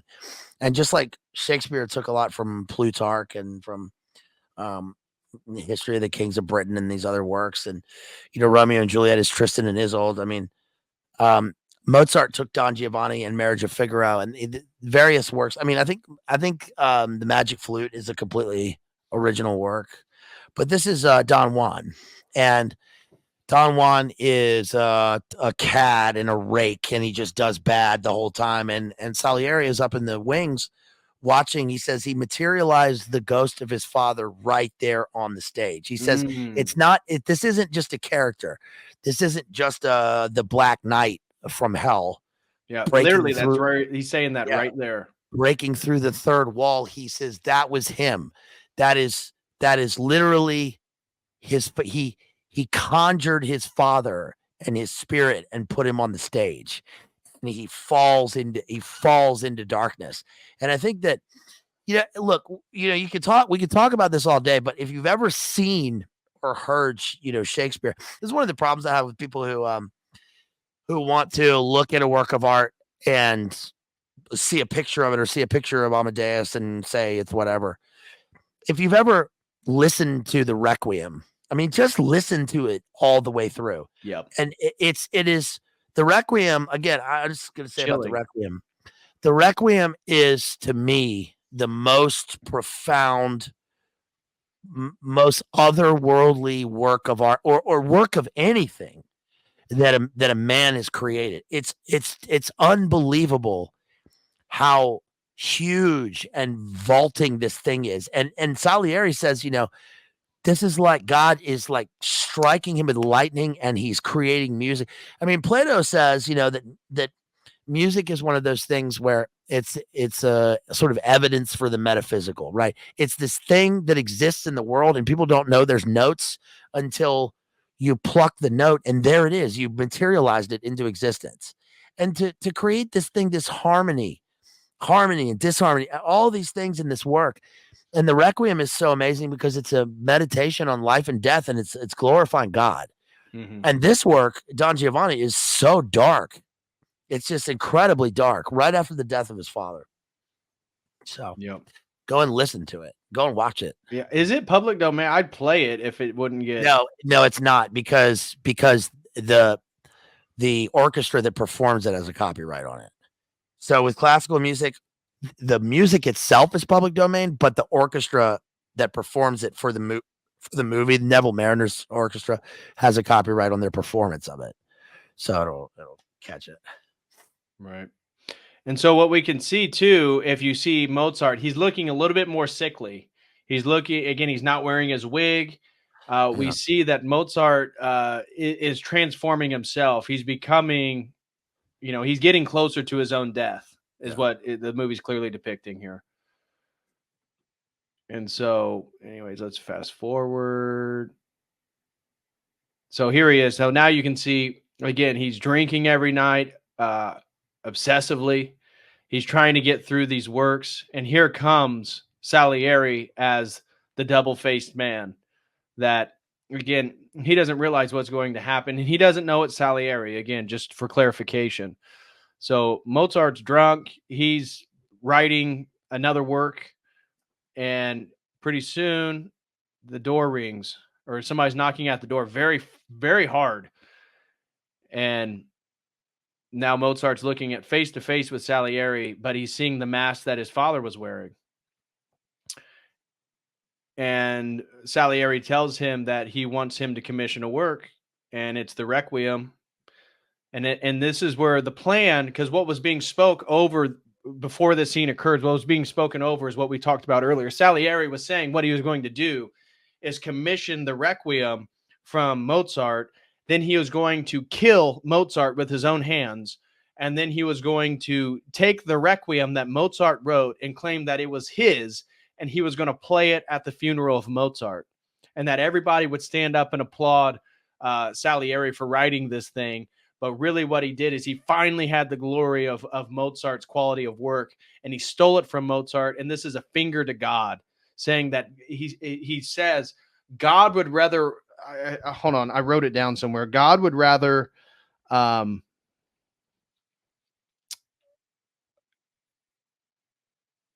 basically God would rather kill Mozart than, he claims that God would prefer Mozart's demise than Salieri having the smallest of glory.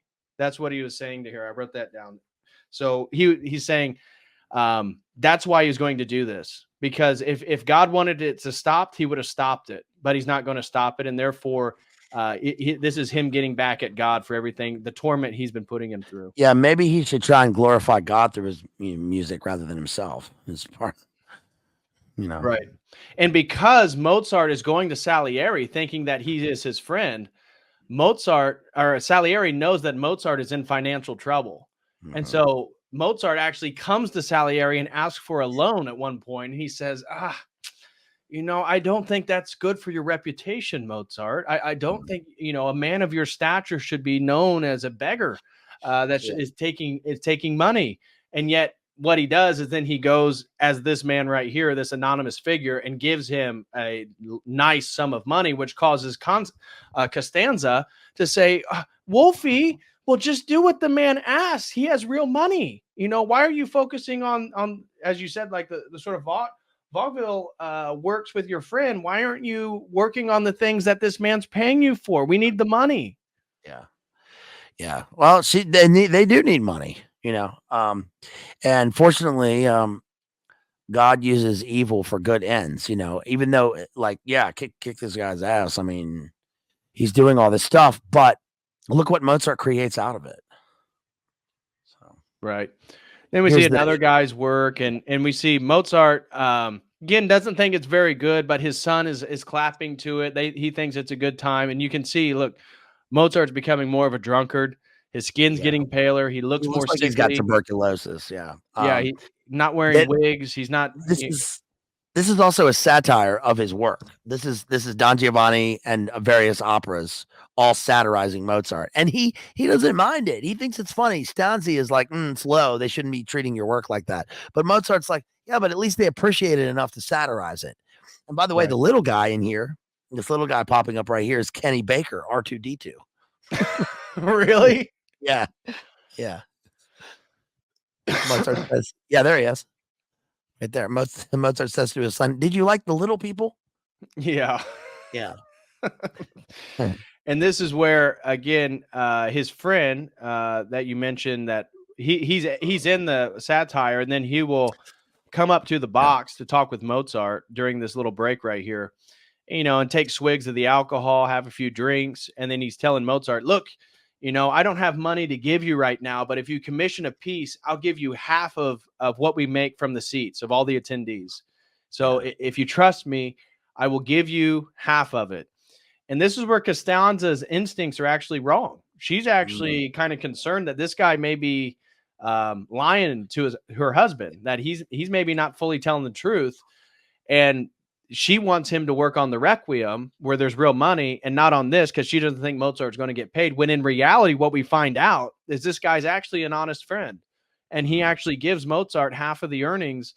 And the Requiem, as Mozart felt, was actually and does actually kill him.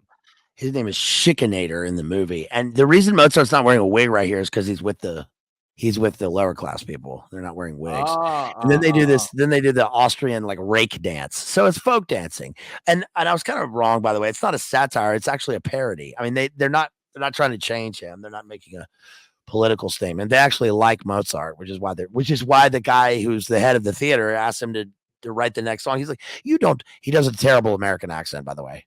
He's an English actor, and he's like, you don't need to be with the rich people. You should be with the low people here. This is your theater.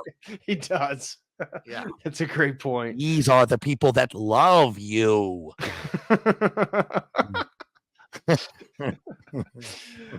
Shout out to Mud. He just gifted a COTEL Crew membership. Thank you so much, Mud. Really appreciate that, my man. Yeah. Okay, so we're almost through here. We have about a fourth left of the movie.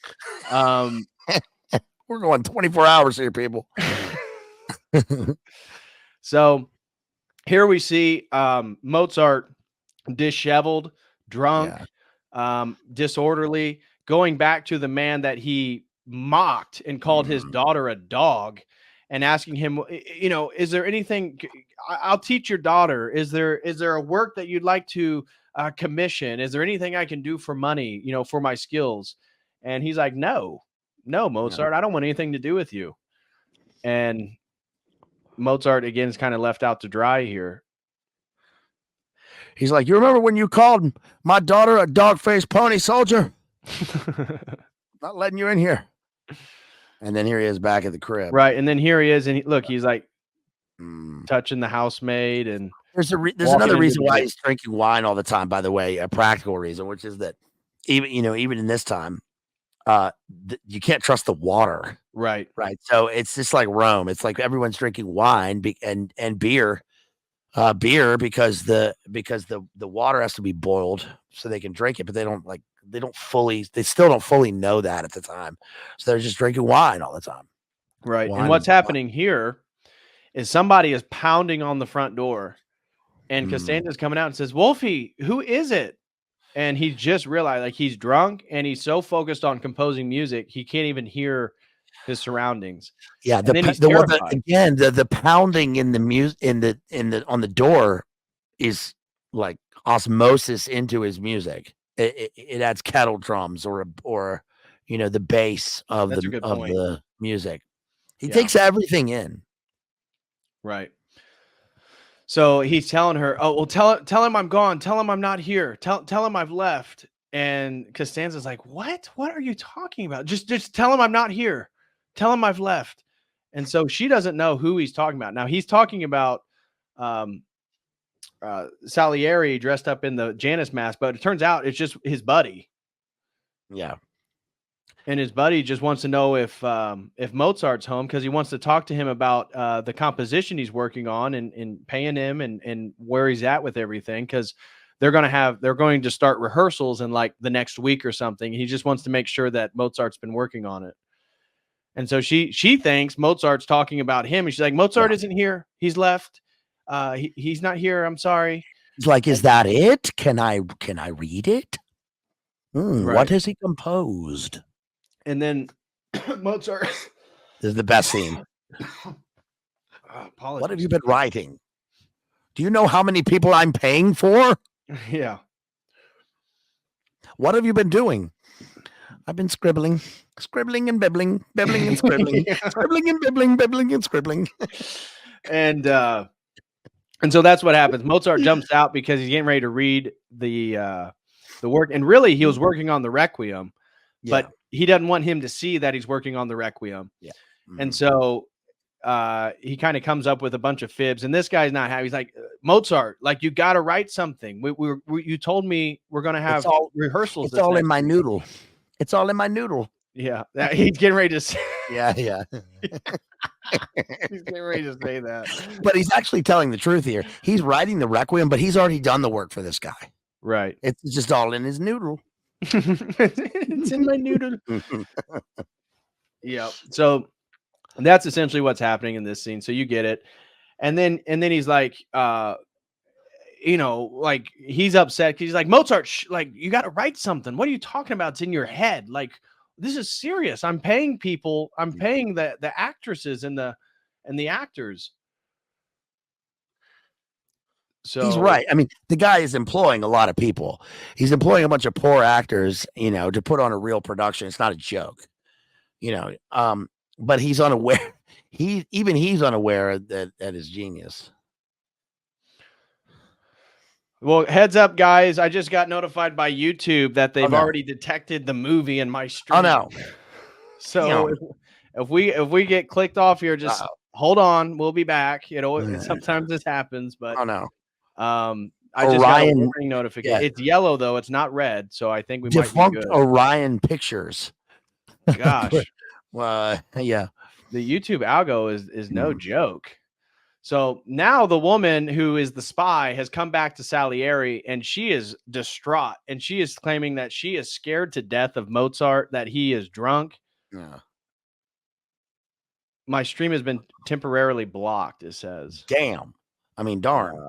Let me see real quick. Are you guys able to still see me? Is everybody still here? Let's check. Well, it is fair use. I mean, it's transformative, but that doesn't stop them from doing their things. Let's see. So I'm it's down. Yeah, the video's down, but we can give it a second. Can you guys still hear us on there? Give us a thumbs up if you can still hear us. Yeah. Okay, hold on. Sometimes it comes back. Yeah. What the hell, dude? That was crazy. I was going through slow-mo, scene by scene. Yeah, with no audio. With no audio. Yeah. That's unreal. I guess it's because of the speed. I mean, even on slow-mo, it's fine when you do it fast forwarding through, I think. Yeah. Skipping frames. I didn't think the slow-mo though would get it. It didn't for earlier. Or maybe it was. Once we get off, I'll be able to see what exactly was tagged. But okay, I think we're coming back. Okay. Your stream is no longer being blocked due to copyright issues. All Okay. right. All right. We're back, people. Sorry about that. You know how it is. Yeah, there we go. You know how it We're is. back, baby. We're so back. All right. So, anyways, where we were. She's saying, I can't work there. He scares me. It's terrifying. He works all the time, scribbling and bibbling. You've got to let me go. Yeah. So that's exactly what's happening right now. Just as BLA said, she's scared to death of Mozart. She's telling Salieri she cannot go back. She cannot go back. And Salieri says, no, you will go back, and gives her money. But I don't know if she does or not. Again, that's Cynthia Nixon from Sex and the City, ladies.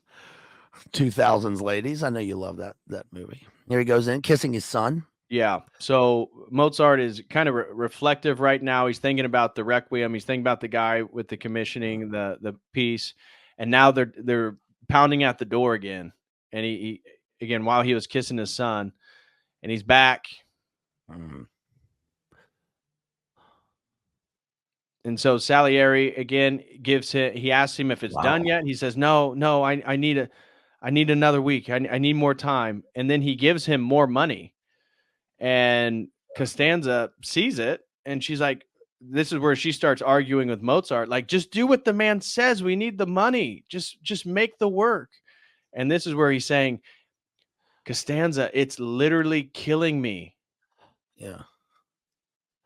I believe this too. I mean, somebody asked earlier, what did his dad die of? Old age. And what does Mozart die of? Young, youthful, burning the candle at both ends. Yeah. Look at his body of work. You can't, and it's like I think someone said, well, this is what happens when you don't, give glory to God. Well, but what do you mean? First of all, we all go, right?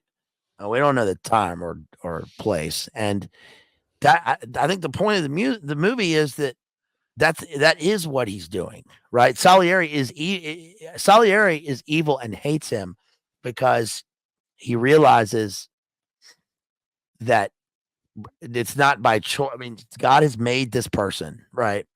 And to make this work. And he's gifted with this, he's given this incredible talent, which is like goes beyond talent, and it kills him. But look at what he creates. Right. Or listen to it, rather. Right. So now Costanza, she's also kind of wondering like what's going on, because Mozart's working all night and he's not going to bed. And so she says, well, he says he's going to work rest of the night. And she goes, well, Wolfie, can I sit with you? Can I watch you work? And he's kind of reluctant. He's like, okay. And what we find out is that in a way, Mozart was kind of living a double life. So she falls asleep, and as soon as she's asleep, he grabs his jacket and leaves, and now he's out with, again, the regulars from the theater, and he's playing music. He's drinking more alcohol.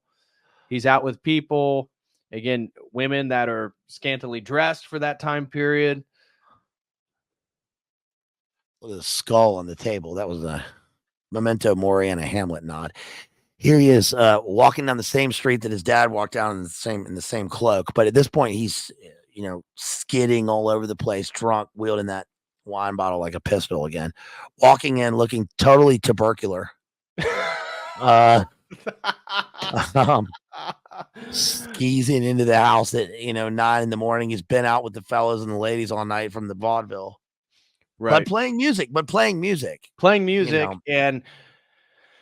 And when he comes home, he realizes again. Remember, Costanza was sitting on the chair next to him, and she obviously woke up and saw that Mozart had left, and her suspicions may have been true. And so what she does is she takes the baby and they leave. And so his son is gone, Costanza's gone, and he realizes that he screwed up. And so he goes to Costanza's mother and asks her if she knows where she is. And she says she does know where she is. And she, in fact, told Costanza to leave. And she's upset with Mozart because he's like not making money.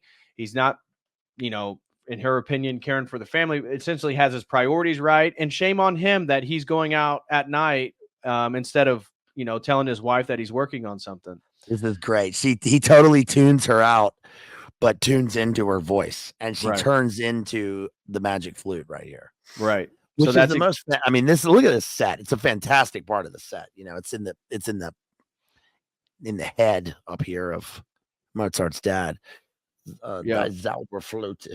And if you were, Masonic opera. And that's why you got to watch the movie, because the sound, the music, the dialogue, it's actually really good. Yeah. And as BLA was talking about, her voice is so shrill that it's hitting these high notes, and Mozart's not even listening to what she has to say, degrading him anymore. Yeah. And instead, in that scene, it just bleeds right into that woman singing in the opera. Mm. And we see Salieri just, again, astonished and impressed by the work of Mozart. So the queen of the night. Yeah. And then he, during one of the scenes, and that's his friend, isn't it? That he has that's Simon Cowell. And he's playing a candelabra, but it's Mozart playing on bells. And he's singing the song, "A Tasty Little Dish." Papageno, a tasty little dish. Yeah. And Mozart collapses in the middle of the scene. He falls off of the clavichord or whatever. And he's replaced by the old guy who, starts playing his assistant, Right. And Salieri sees this happen, runs down. They bring him backstage, and Salieri says, "Take him to my carriage. I'll help him." And this is a weird scene because Salieri, it's a parrot costume, because it's kind of like in a Midsummer Night's Dream. He's like playing a puckish character there in like the Forest of Arden or something. I don't know, but he takes him to his carriage, and Salieri is genuinely concerned about Mozart. He does love him, and he wants him, and at this point he wants him to live, but this is two-sided. It's two-faced, just like his character, his Janus mask. He wants to take him back to his house so he can finish his requiem. Right. Exactly. And that's what happens in these following scenes. So, just as BLA said, he's in the carriage of Salieri, and Salieri then hops on the back and directs them back towards Mozart's place. And again, and Salieri may have not even known, unless he had the spy to show him where the house was, so he could have read the music, and now he knows where they're at, and he's coming with the Janus mask. And so he places Mozart in the bed. He sees that Costanza and the little boy aren't there, and he waits till Mozart wakes up, and he's telling Salieri, "Oh, thank you, good friend, really appreciate it." And he's asking Mozart, like, "Where's your wife?" He wants to make sure she's not ready to pop out, because remember, again, the blackmail. Yeah. So only him and Costanza know what happened, and in his sort of butler boy knows what happened that one night. And she does find him. And so he starts talking to Mozart, and he starts kind of prying to get him to talk about him working on the Requiem. And then what happens, what leads into that is this scene right here, where his friend, so the show's over and everybody's concerned with Mozart. Like, what happened to Mozart? Is he okay? And his friend, as a good friend, actually takes the money that they made, the half that he promised Mozart, and he has it. Mozart thinks it's the Janus mask guy, which is Salieri, who's obviously there with him. He thinks he's the one at the door. And so Salieri, understanding the confusion that Mozart is having, goes to the door and pretends that it is the Janus masked man. And so the money that he gives him for the show, he actually claims that it's the man that wants the Requiem. And that Natasha, go ahead. Yeah. I was just saying, Natasha, did any of his works reference God? Yes, the Requiem. I'm not trying to be annoyed. I'm just saying the Requiem. Listen, the Rex Tremenda is about God, the King of heaven. So yes. And do you want to address this? I mean, that he was just making stuff up, and maybe God was using him, but he wasn't purposely using his gifts to glorify God. Well, I mean, how do you know? How do you know he wasn't? And also, that's not what he says in his book. I mean, that's not what he says in his diaries and his letters to his sister, right? That he was doing that. Right. And So that's where BLA you can yeah. read all his letters. That's been, they have those in books. And whether you agree with Mozart or not, from his perspective, he was a faithful Catholic. Now we know the Masonry, we know how, again, using presuppositional, paradigmatic, philosophical, deconstruction, we can see that those paradigms don't mesh, and Masonry is obviously something that is working in opposition. But from Mozart's perspective, he believed himself to be a good Christian, Mm, and he believed himself to be a good Catholic. So yeah. um, maybe you disagree with the quality of his work, or if you disagree with the intention, but from Mozart's perspective, it was to glorify God. Yeah. And dude, calm down. I think I'm pretty calm. Chill. All right. So, so Salieri takes the money from his friend and pretends that it's the Janus masked man that is actually him, and tells him, "Oh, he says, to work on it right away, and he'll give you even more money." And Mozart's like, "Oh, more money?" I think it was like 10,000, 10. I forget what it was. Some, 1,000,000 ducats. yeah, maybe it Yeah. was 10,000 ducats or something. Yeah. Or he's like, "What? He will?" He says, "Yes, but you have to have it done by tomorrow." He's like, "Oh, all right, all right. Well, let's get to work on it." And what happens is Costanza is somewhere else. It's not clear. Maybe she's somewhere else in Vienna. I don't. What we're told is she went to the spa, and Mm, that's what her mother tells Mozart. But clearly, she's not at the spa here. mm, And so, but Costanza's feeling something is off, and she's got to get back to Mozart right away. yeah. And so she leaves the party she's at, and Mozart is sitting here, and he's telling the notes, and Salieri is dictating the requiem at this point. Mm. Yeah. Confutatis lacrimosa. And he's like, no. What they did, by the way they achieved this, Tom Hulse, I read something that Tom Hulse did something pretty cool here, which was that he purposefully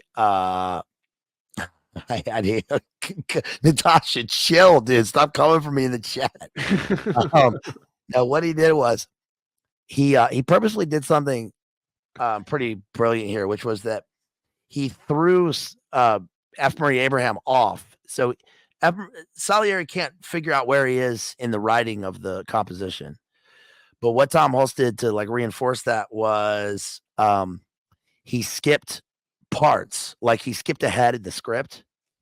So when he got to the next piece of music, he skipped ahead. So F. Murray Abraham's going like, I can't find it. I don't know where it is. So it plays into it's a pretty brilliant move. Yeah, it is. Yeah. It's actually a great scene. Dr. Crispy has got a question for you. What happened to Tom Hulse?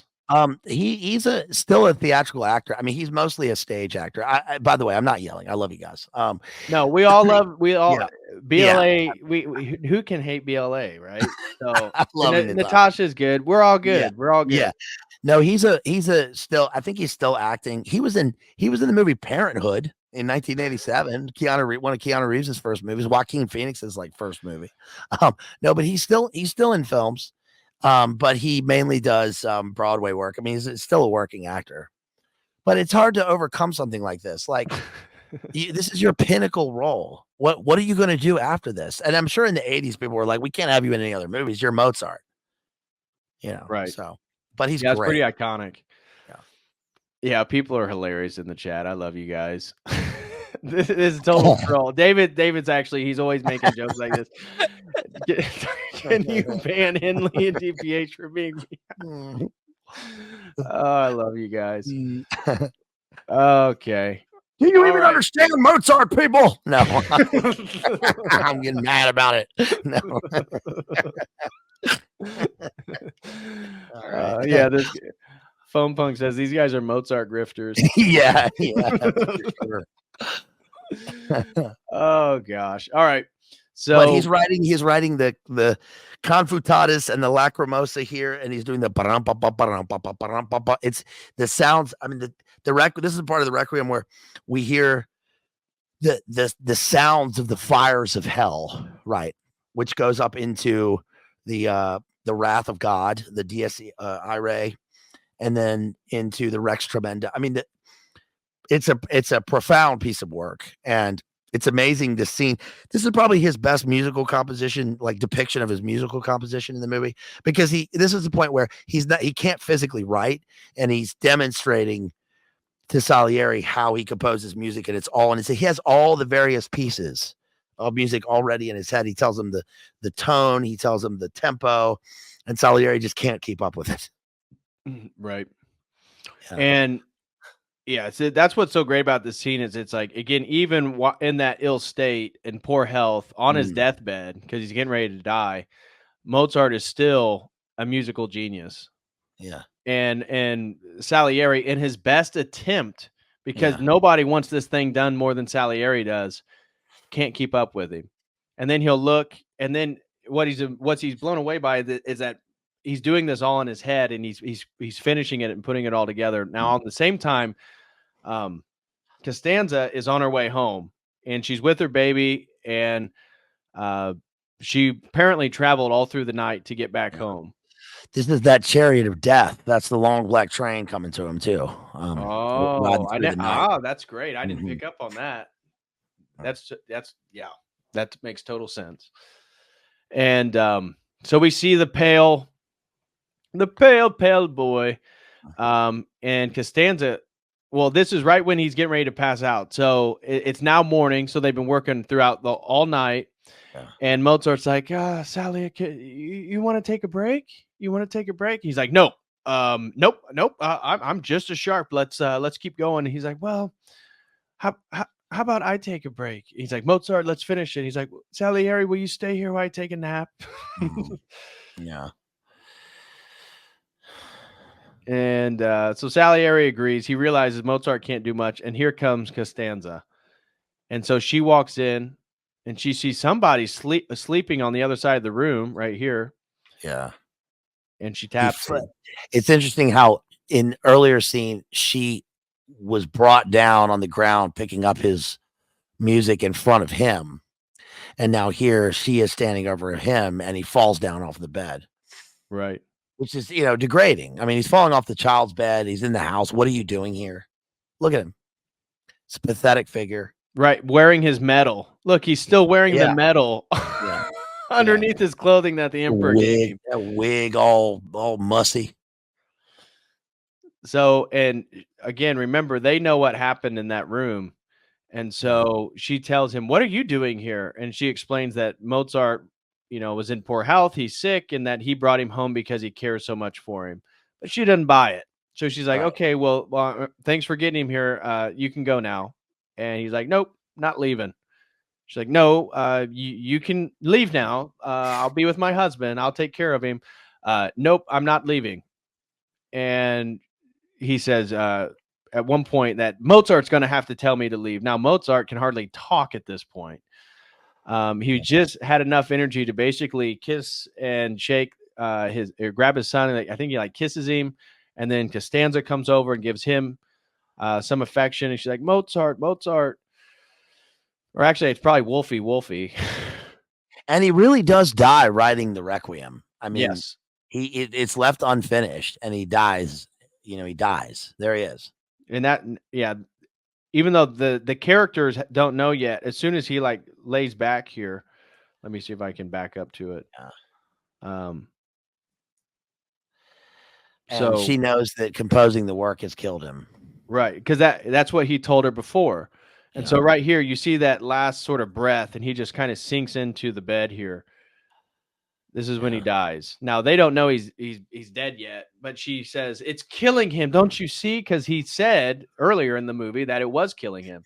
And so she puts it in this box and locks it, which totally irritates Salieri. Yep. Oops. So she locks it, and he's like, no, I need that. We need to finish this. And she's like, no. And then she turns back around and sees Mozart like this. And she realizes, Wolfie? And there's nothing there. And so Mozart is dead. The Requiem killed him. And here he is getting ready to be dropped into a mass grave. Yeah, this is harsh too, the way they portray this. And there's all the guys, there's all the Kapellmeisters and the court composers there at the funeral. Very few people though, Well, there's Salieri, there's Mhm. his friend from the stage, and then there's the one guy that believed in him, but the two Italians aren't there. Yeah. Remember, this was the one guy that initially at the beginning of the movie said that the emperor should bring Mozart. He heard one of his symphonies and it was magnificent. Mm. And so this is the opera singer that he apparently had an affair with, right? Yeah. And there's the maid that was a spy. And so they see this really is done very well. I mean, you've got poor Yorick the gravedigger or whatever out here. And they just dump him right out. They throw some lime on him. Yeah. Into this grave is terrible. But that's it. And it ends with the rain, the sound of the Requiem playing, sound of music playing, rain falling, lime on him, unmarked grave. We see the grave diggers go off, and then we get back to this. And then we realize that Salieri has now completed the story. And now we see the young priest hearing this confession, and he is beat down. Yeah. He is broken. He's broken. He's got like ash on his face, too. Look when he looks up. His face is all mottled. And look how happy Salieri is. Like what he did to the priest. You weep for him. Yes. Yeah, the priest is like, you devil. And he really is. Look how happy he is. Yeah. And does he it's interesting because the end of the confession is like there's no absolution. Salieri takes it over and absolves the priest in this mock this mock inversion of his end of his satanic life or whatever. And then they wheel him through the nut house with all of the other insane people who are standing in for all of the mediocre people everywhere. He says, mediocrity everywhere. I absolve you, mediocrity. There's a dude with a cage on his head. There's a guy like, with like a chain. I'm getting ready to show that. There's two guys in the hay, like playing with a chicken, trying to bite the head off.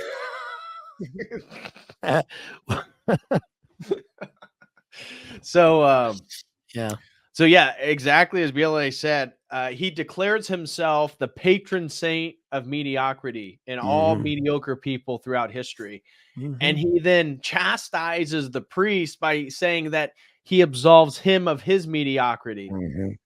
Because again, he's the patron saint of mediocrity. He knows what it's like to be mediocre. Yeah. And the priest is like, what I do? I just came to hear your damn confession, you freak. Yeah. And then this person comes in and goes, okay, time for lunch. Yeah. Okay there, Mr. Salieri, time for the water closet. Yeah. And so what's amazing is you realize that all this happened in a morning, right? The whole movie and reality happened in one morning. The priest came to hear a confession earlier in the day, and now it's lunchtime, and Salieri's being willed out to eat. I mean, that is... And this is where he absolves him of you're a mediocre priest. I mean, he is just so evil looking there, right? He's just rotted. Ugh. Yeah.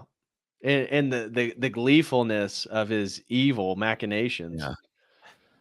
Yeah. So then he gets wheeled out here, and this is what BLA was saying. I gotta play it in slow-mo as we move through the hallway here. Yeah. I'll stop for a second just so it doesn't match up too well. All right. So the priest is now taking in that entire story, quote unquote, confession of somebody who's not repentant whatsoever, but entirely gleeful.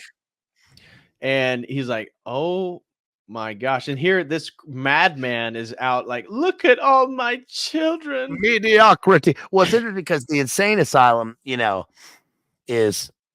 it's just like full of demonic attachment, right? These poor people suffering from this stuff, and this guy's being wheeled through like he's the Pope.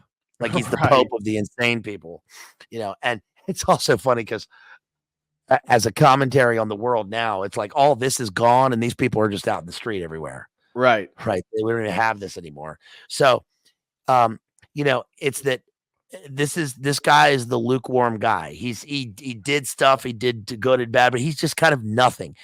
And he dedicated his life to destroying Mozart in envy. And guess what? It didn't even work. Sorry. Right. Just like his confession doesn't work. It's not a confession. Right. He just wanted to tell his story and maybe what does he want out of it? Just to get a little bit of fame. Like he cuts his throat. And I guess the sign of cutting his, what does cutting his throat symbolize? It's like, well, he's not going to be able to speak, but then he still speaks. Right. Well, in the way that I interpreted the suicide again it's the end point of all evil is self-termination. However you do that could be through drug addiction, could be through actual suicide, could be through your sins, could be multiple ways in which we kill ourselves. But as we've talked before, oh my gosh, they took us down again. Oh no. You got to be kidding me. Okay, so this last section, as we were saying, going through the mediocrity, the patron saint. But what I was going to say was what I took as the slicing of the throat. As I mentioned, it's sort of the end point of all evil, but it's also like a severing of one's head from their body, a sort of decapitating of oneself, that it's symbolic in many ways. And so that's why I titled the stream Mozart, Betrayal, and the Devil, because I think at the end point, what we're witnessing is a sort of full possession of evil. Now it's not explicit, but for me, the lack of repentance within front of the priest, the attempting to kill oneself, the sort of trying to, it's like a deathbed confession that he confesses to the butlers there that he killed Mozart. And then once he's confronted with the priest, he's like gleeful about it. And here, then he's, the sort of, the saint of mediocrity, that there is a message through the movie from Salieri of like divine excellence. And that there is something righteous and pure and godly about pursuing personal excellence, and that this, him being the patron saint of the mediocrity, this is this sort of embodiment of evil, of Satan, of what he wants to do to us. Yeah. I mean, his explicit vow, right? This satanic vow, his burning of the cross, his message, which is our, surely intentionally reflective of Revelation, right? The idea of lukewarmness and mediocrity shows that, to me, it shows that, that envy amongst people or amongst artists is corrosive, and that people are given gifts by God and they do things, and Mozart's work to me has always been explicitly, it raises me up. It raises people up. It elevates you. The music itself is elevating. It's like you hear it at the top of the church, or you hear it, and it like gets to the ceiling of the opera house. It's huge music. And it's not, Don Giovanni is a dark work, but it's still something that is like, this is the best that humans do. Right. I mean, and also to show the antithesis of this is not bad art. It's like mediocre. It's a guy who thinks he's great and will do anything to be great and tries to make this deal where, like, give me a little bit of fame. And that to me is relevant now because we see so much of that in the world. We hardly see any artists who are even allowed at all to be great. And instead we see just, it's like Salieri making pop music at the time and it's popular. But then when he gets to the confession with the priest, it's gone. Like the guy has no idea about it. Right. And I think that people should, I don't know what about a lesson or a moral. I just think that if people have questions about this, like you got to watch movies and read books and listen to music. Mhm. You know, the things aren't evil inherently, right? Right. Music. This is stuff that people create, and and God gives us gifts. And I think you should, expose your mind and your soul to beautiful music. Mozart Yeah. is. I've never heard anyone say it's not beautiful music. It Right. is by definition beautiful music. Right. It's like what music has, in all of humans. This music is what has become music for us. This is like what we Right. hear when we hear music. You hear church music and you hear this, Right. right? And so, I think it's just a fantastic movie. It's so well done, and it's so unique in terms of Hollywood movies. I mean, this is something that is like it's of the time, but it's also relevant now, and it also goes full on into the time and the legend. It doesn't like use any revisionism in terms of looking back and we're gonna change the thing. I mean, yes, it's a artistic work where a playwright came up with it and he's using his own vision, but it's not a revision in a sense. It's not Right. like so I think it's brilliant. Brilliant work. Yeah, I think I totally agree with you about the music, about Mozart, and about the complexity of malicious or evil things in the world. So, like the Freemasonry thing, and Yeah. dismissing Mozart because he's a Freemason, I think is a total miss. Yeah. And even though both things can be true, and that's what Yeah. I think is important when we start to look at evil and evil things. I contribute to degenerate aspects in society Mhm. myself, or we all do in our sin. That's what sin is. Right. We live in a And fallen world and people do things, and hopefully we try not to do them and anymore. we lived in a privileged place right now in 2024. I think we have a vision of in ways things that are more clear than before. So if we're looking at Freemasonry, as you were trying to highlight, the context of societal circumstances about being a Mason or being part of a secretive brotherhood group in the late 18th century is a little bit different than 2024, where we just have a bigger picture to look at. Right. But the appreciation of excellence, the appreciation of gifts that God gives certain people, and the development of those gifts, that's one of the things that Mozart's a complicated person, especially, just doing all the historical deep dive into him as a person outside of the movie. But one of the things that I think I can't appreciate that maybe the movie doesn't, because it is very depicting of a sort of immature, self-sabotaging man. And maybe he was self-sabotaging in the burning the candles at the both end. And who knows the true circumstances of Mozart's death, but he knew he had a gift and he spent Mhm. his life developing it. Yeah. And I think that's the thing that we can appreciate, and then we as a culture should aspire towards, because you look at, how many NFL or sports, let's just use sports athletes that are gifted all this talent, but them as a person never actually develop it because they get in certain, it's kind of like the story of Michael Vick, right? Mhm. That the dogfighting altered a trajectory of, whatever, the whole Michael Vick thing that was going on in Atlanta at that time. Yeah. And my point is, not to pull out Michael Vick or point a finger at him. My point is, like, people that have a lot of talent that never lived up to maybe a promise, if things went accordingly. At least Mozart tried that, Yeah. and maybe he didn't live as long as he should have, but he certainly was always working and developing his skill. Right. Yeah. He was a great artist, and he dedicated his life to his art, but he was also a man, and he had a family, and he had kids. He was loyal to his dad, loyal to his Loyal to wife. and his wife, from what I saw. You know, I don't think there's any instances of him having a mistress. and also importantly, loyal to his work ethic and trying to Right, create. I that's mean, what I he mean. didn't Yep. throw it away. Yes. He didn't compromise it. I think that's very rare. It's very rare for artists to do that.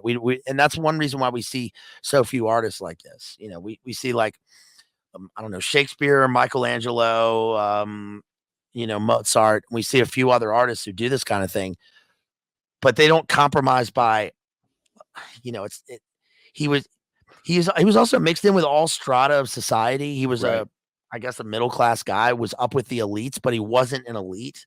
Right. He hung out with the lower people, Right. lower class, and he tried to make music that at the very, least, like, it makes people happy and makes people appreciate goodness Right. and Yeah. The middle virtue. class thing I think is really cool. Because not all, when we think of some of the great composers, a lot of them came from very privileged families and the higher strata of society, and Mozart was part of it, but Yeah. he was middle class, Yeah. and he It's lived middle also class. Yeah, it's also very rare to have somebody who is a prodigy, a real prodigy. I mean, society and people were, I mean, I've always been fascinated with this. I mean, again, because I saw the movie when I was his age at the start of the movie. But I mean, just what it did for me. Like, this movie affected me profoundly the first time I saw it, and I was so young, and it made me play the piano, and playing the piano made me learn how to teach myself guitar, and then playing the guitar made me want to, turn me on to acting, and the way I think about literature is like these things. I mean, there's a passion for life and for art that, and for, I think that, it makes me want to, uh, give myself, God, I know God's given me talents, but it's also like, I know that people can be afraid to go into these things and create things because look at what it does to you. But he did it, so yeah, it's fantastic. So overall, I definitely recommend the movie. I think it's a great movie. I think that it's worth seeing. I think it does have historical inaccuracies, so this isn't a documentary. Yeah. This is a artistic fantasy based off speculative conspiracies about a genius man that lived in history. Yeah. And I I would, think, go ahead. I'm sorry. Well, I would say, it's still a play. And, Yeah. if I had the chance to, there are only a couple of plays that I would see like this. And this would be one of them. If I had a chance to see this play in the West End or Broadway, I'd still go see it. People should check out some books on Mozart, read books about great people, about big, important people. Listen to the music, listen to the Amadeus soundtrack, which is available everywhere, has the best of this, and it's, listen to the Requiem. One of the times I saw the Requiem in Austria, and then when I got to Switzerland, I walked around a lake, like a glass lake, and I had the Requiem on a mini disc, and I listened to it just walking all the way around this. There's miles, and I think, and that affected me in a major way. So, yeah. Oh, we're still live on my other YouTube channel. Oh, nice. How does that happen? I just realized I was seeing Nice. Jesse in the chat. I'm like, wait, I'm getting new chats. What the hell? And then Who made the soundtrack? The soundtrack. I mean, the soundtrack is Academy of St. Martin in the Field. Neville Mariner. There it is, and it's still available. You probably can't even get this vinyl anymore with the liner notes, especially. But it's got a whole biography of Mozart in the liner notes. I mean, look at the photography in this thing. It's got notes about all of the music. It's got. Look at this thing. It's incredible. I can't really see it, but it's got pictures of the whole thing in it. It's incredible. This is 1984 soundtrack. Yeah, 1984. So there you go. There we go. So that concludes our stream. A major thank you to Aaron. Apologies. I'm going to get the stream worked out over on the YouTube channel. So I promise this will be up. You will be, if you're seeing this, you're already probably seeing it up. So I imagine, even though we are live right now over on the other YouTube channel, and we're live on Twitter and some of these other platforms. Oh, nice. Okay. It just took me down on my main channel for some reason. Yeah. Yeah. David said secret stream. Pretty much is. So just want to thank Aaron. We did have a couple super chats. Pim threw in $25, no message, and Justin threw in $10, no message over on the Dodo chat. So thank you guys very much for that. But BLA, is there anything else you want to say before hopping off? That's it. Go ahead. I'm so glad you thanked me. I mean, so glad that you asked me to do this stream. It's one of my favorite movies. I'm so happy to do it. you asked me to do it. Have you seen this movie? And I was like, yeah, I've seen this movie. It's one of my favorites. And thank you again to Dr. Head. Thanks everybody who sent in super chats, everybody who was in the chats tonight. Really appreciate all of the feedback. Thank you for having me here. I love doing streams over here. And everybody, you can catch me at Bazed Lit Analyzer at YouTube. Please subscribe to my channel. Please watch those streams. Go back and watch the earlier streams. Check out my Misery stream, my Brad Easton Alice, the ones that I just did. I just got told I got a strike. I won't be able to stream for a week. You have one strike. You won't be able to upload content, post, or live stream for 1 week. Your full privilege. What the hell? I've never had content get flagged that freaking would take the channel down. How about on your other channel? Can you still stream on that? No, yeah, I'm still on. Yeah. Oh no, they just took us down off of the other one. Wow. Wait, hold on. Are we still live on the other?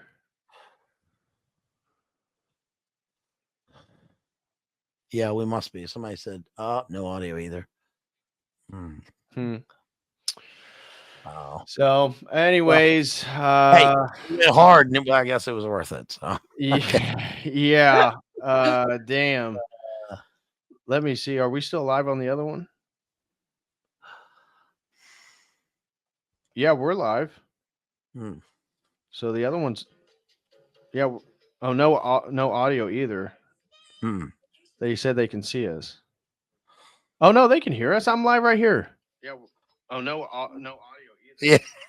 We're still going. Nice. We're still going on the other YouTube channel. I wonder if they're going to take it down. I have no idea. I hope not. But, geez. Anyways, I hope that I can appeal it. It won't even let me. I guess there's a review here. I'll see what's going on. All right. Well, hopefully that can get worked out. That fucking sucks. Damn. All right. All right, bro. See and here says Crispy. Yeah, Crispy says see and here. Yep. Yeah, somebody just got to turn their audio on. All right, man. Well, I appreciate you doing this. Thanks again. Major thank you to Aaron. Thank you to all the supporters. Yeah. So I guess 4 hours. 4 hours. 4 hours. We went hard. Okay. That's got to be the most thorough review of Amadeus there is on the internet. It's got to be. Yeah. Has to be. All right, bro. Well, thank you so much. I'm sure we'll talk soon, and I will see you all whenever I see you. Hopefully I can appeal this thing and get rid of it. But if not, it may be a week. I may try to do something on the other stream. So anyways, I will see you all next time. As always, until then, God bless.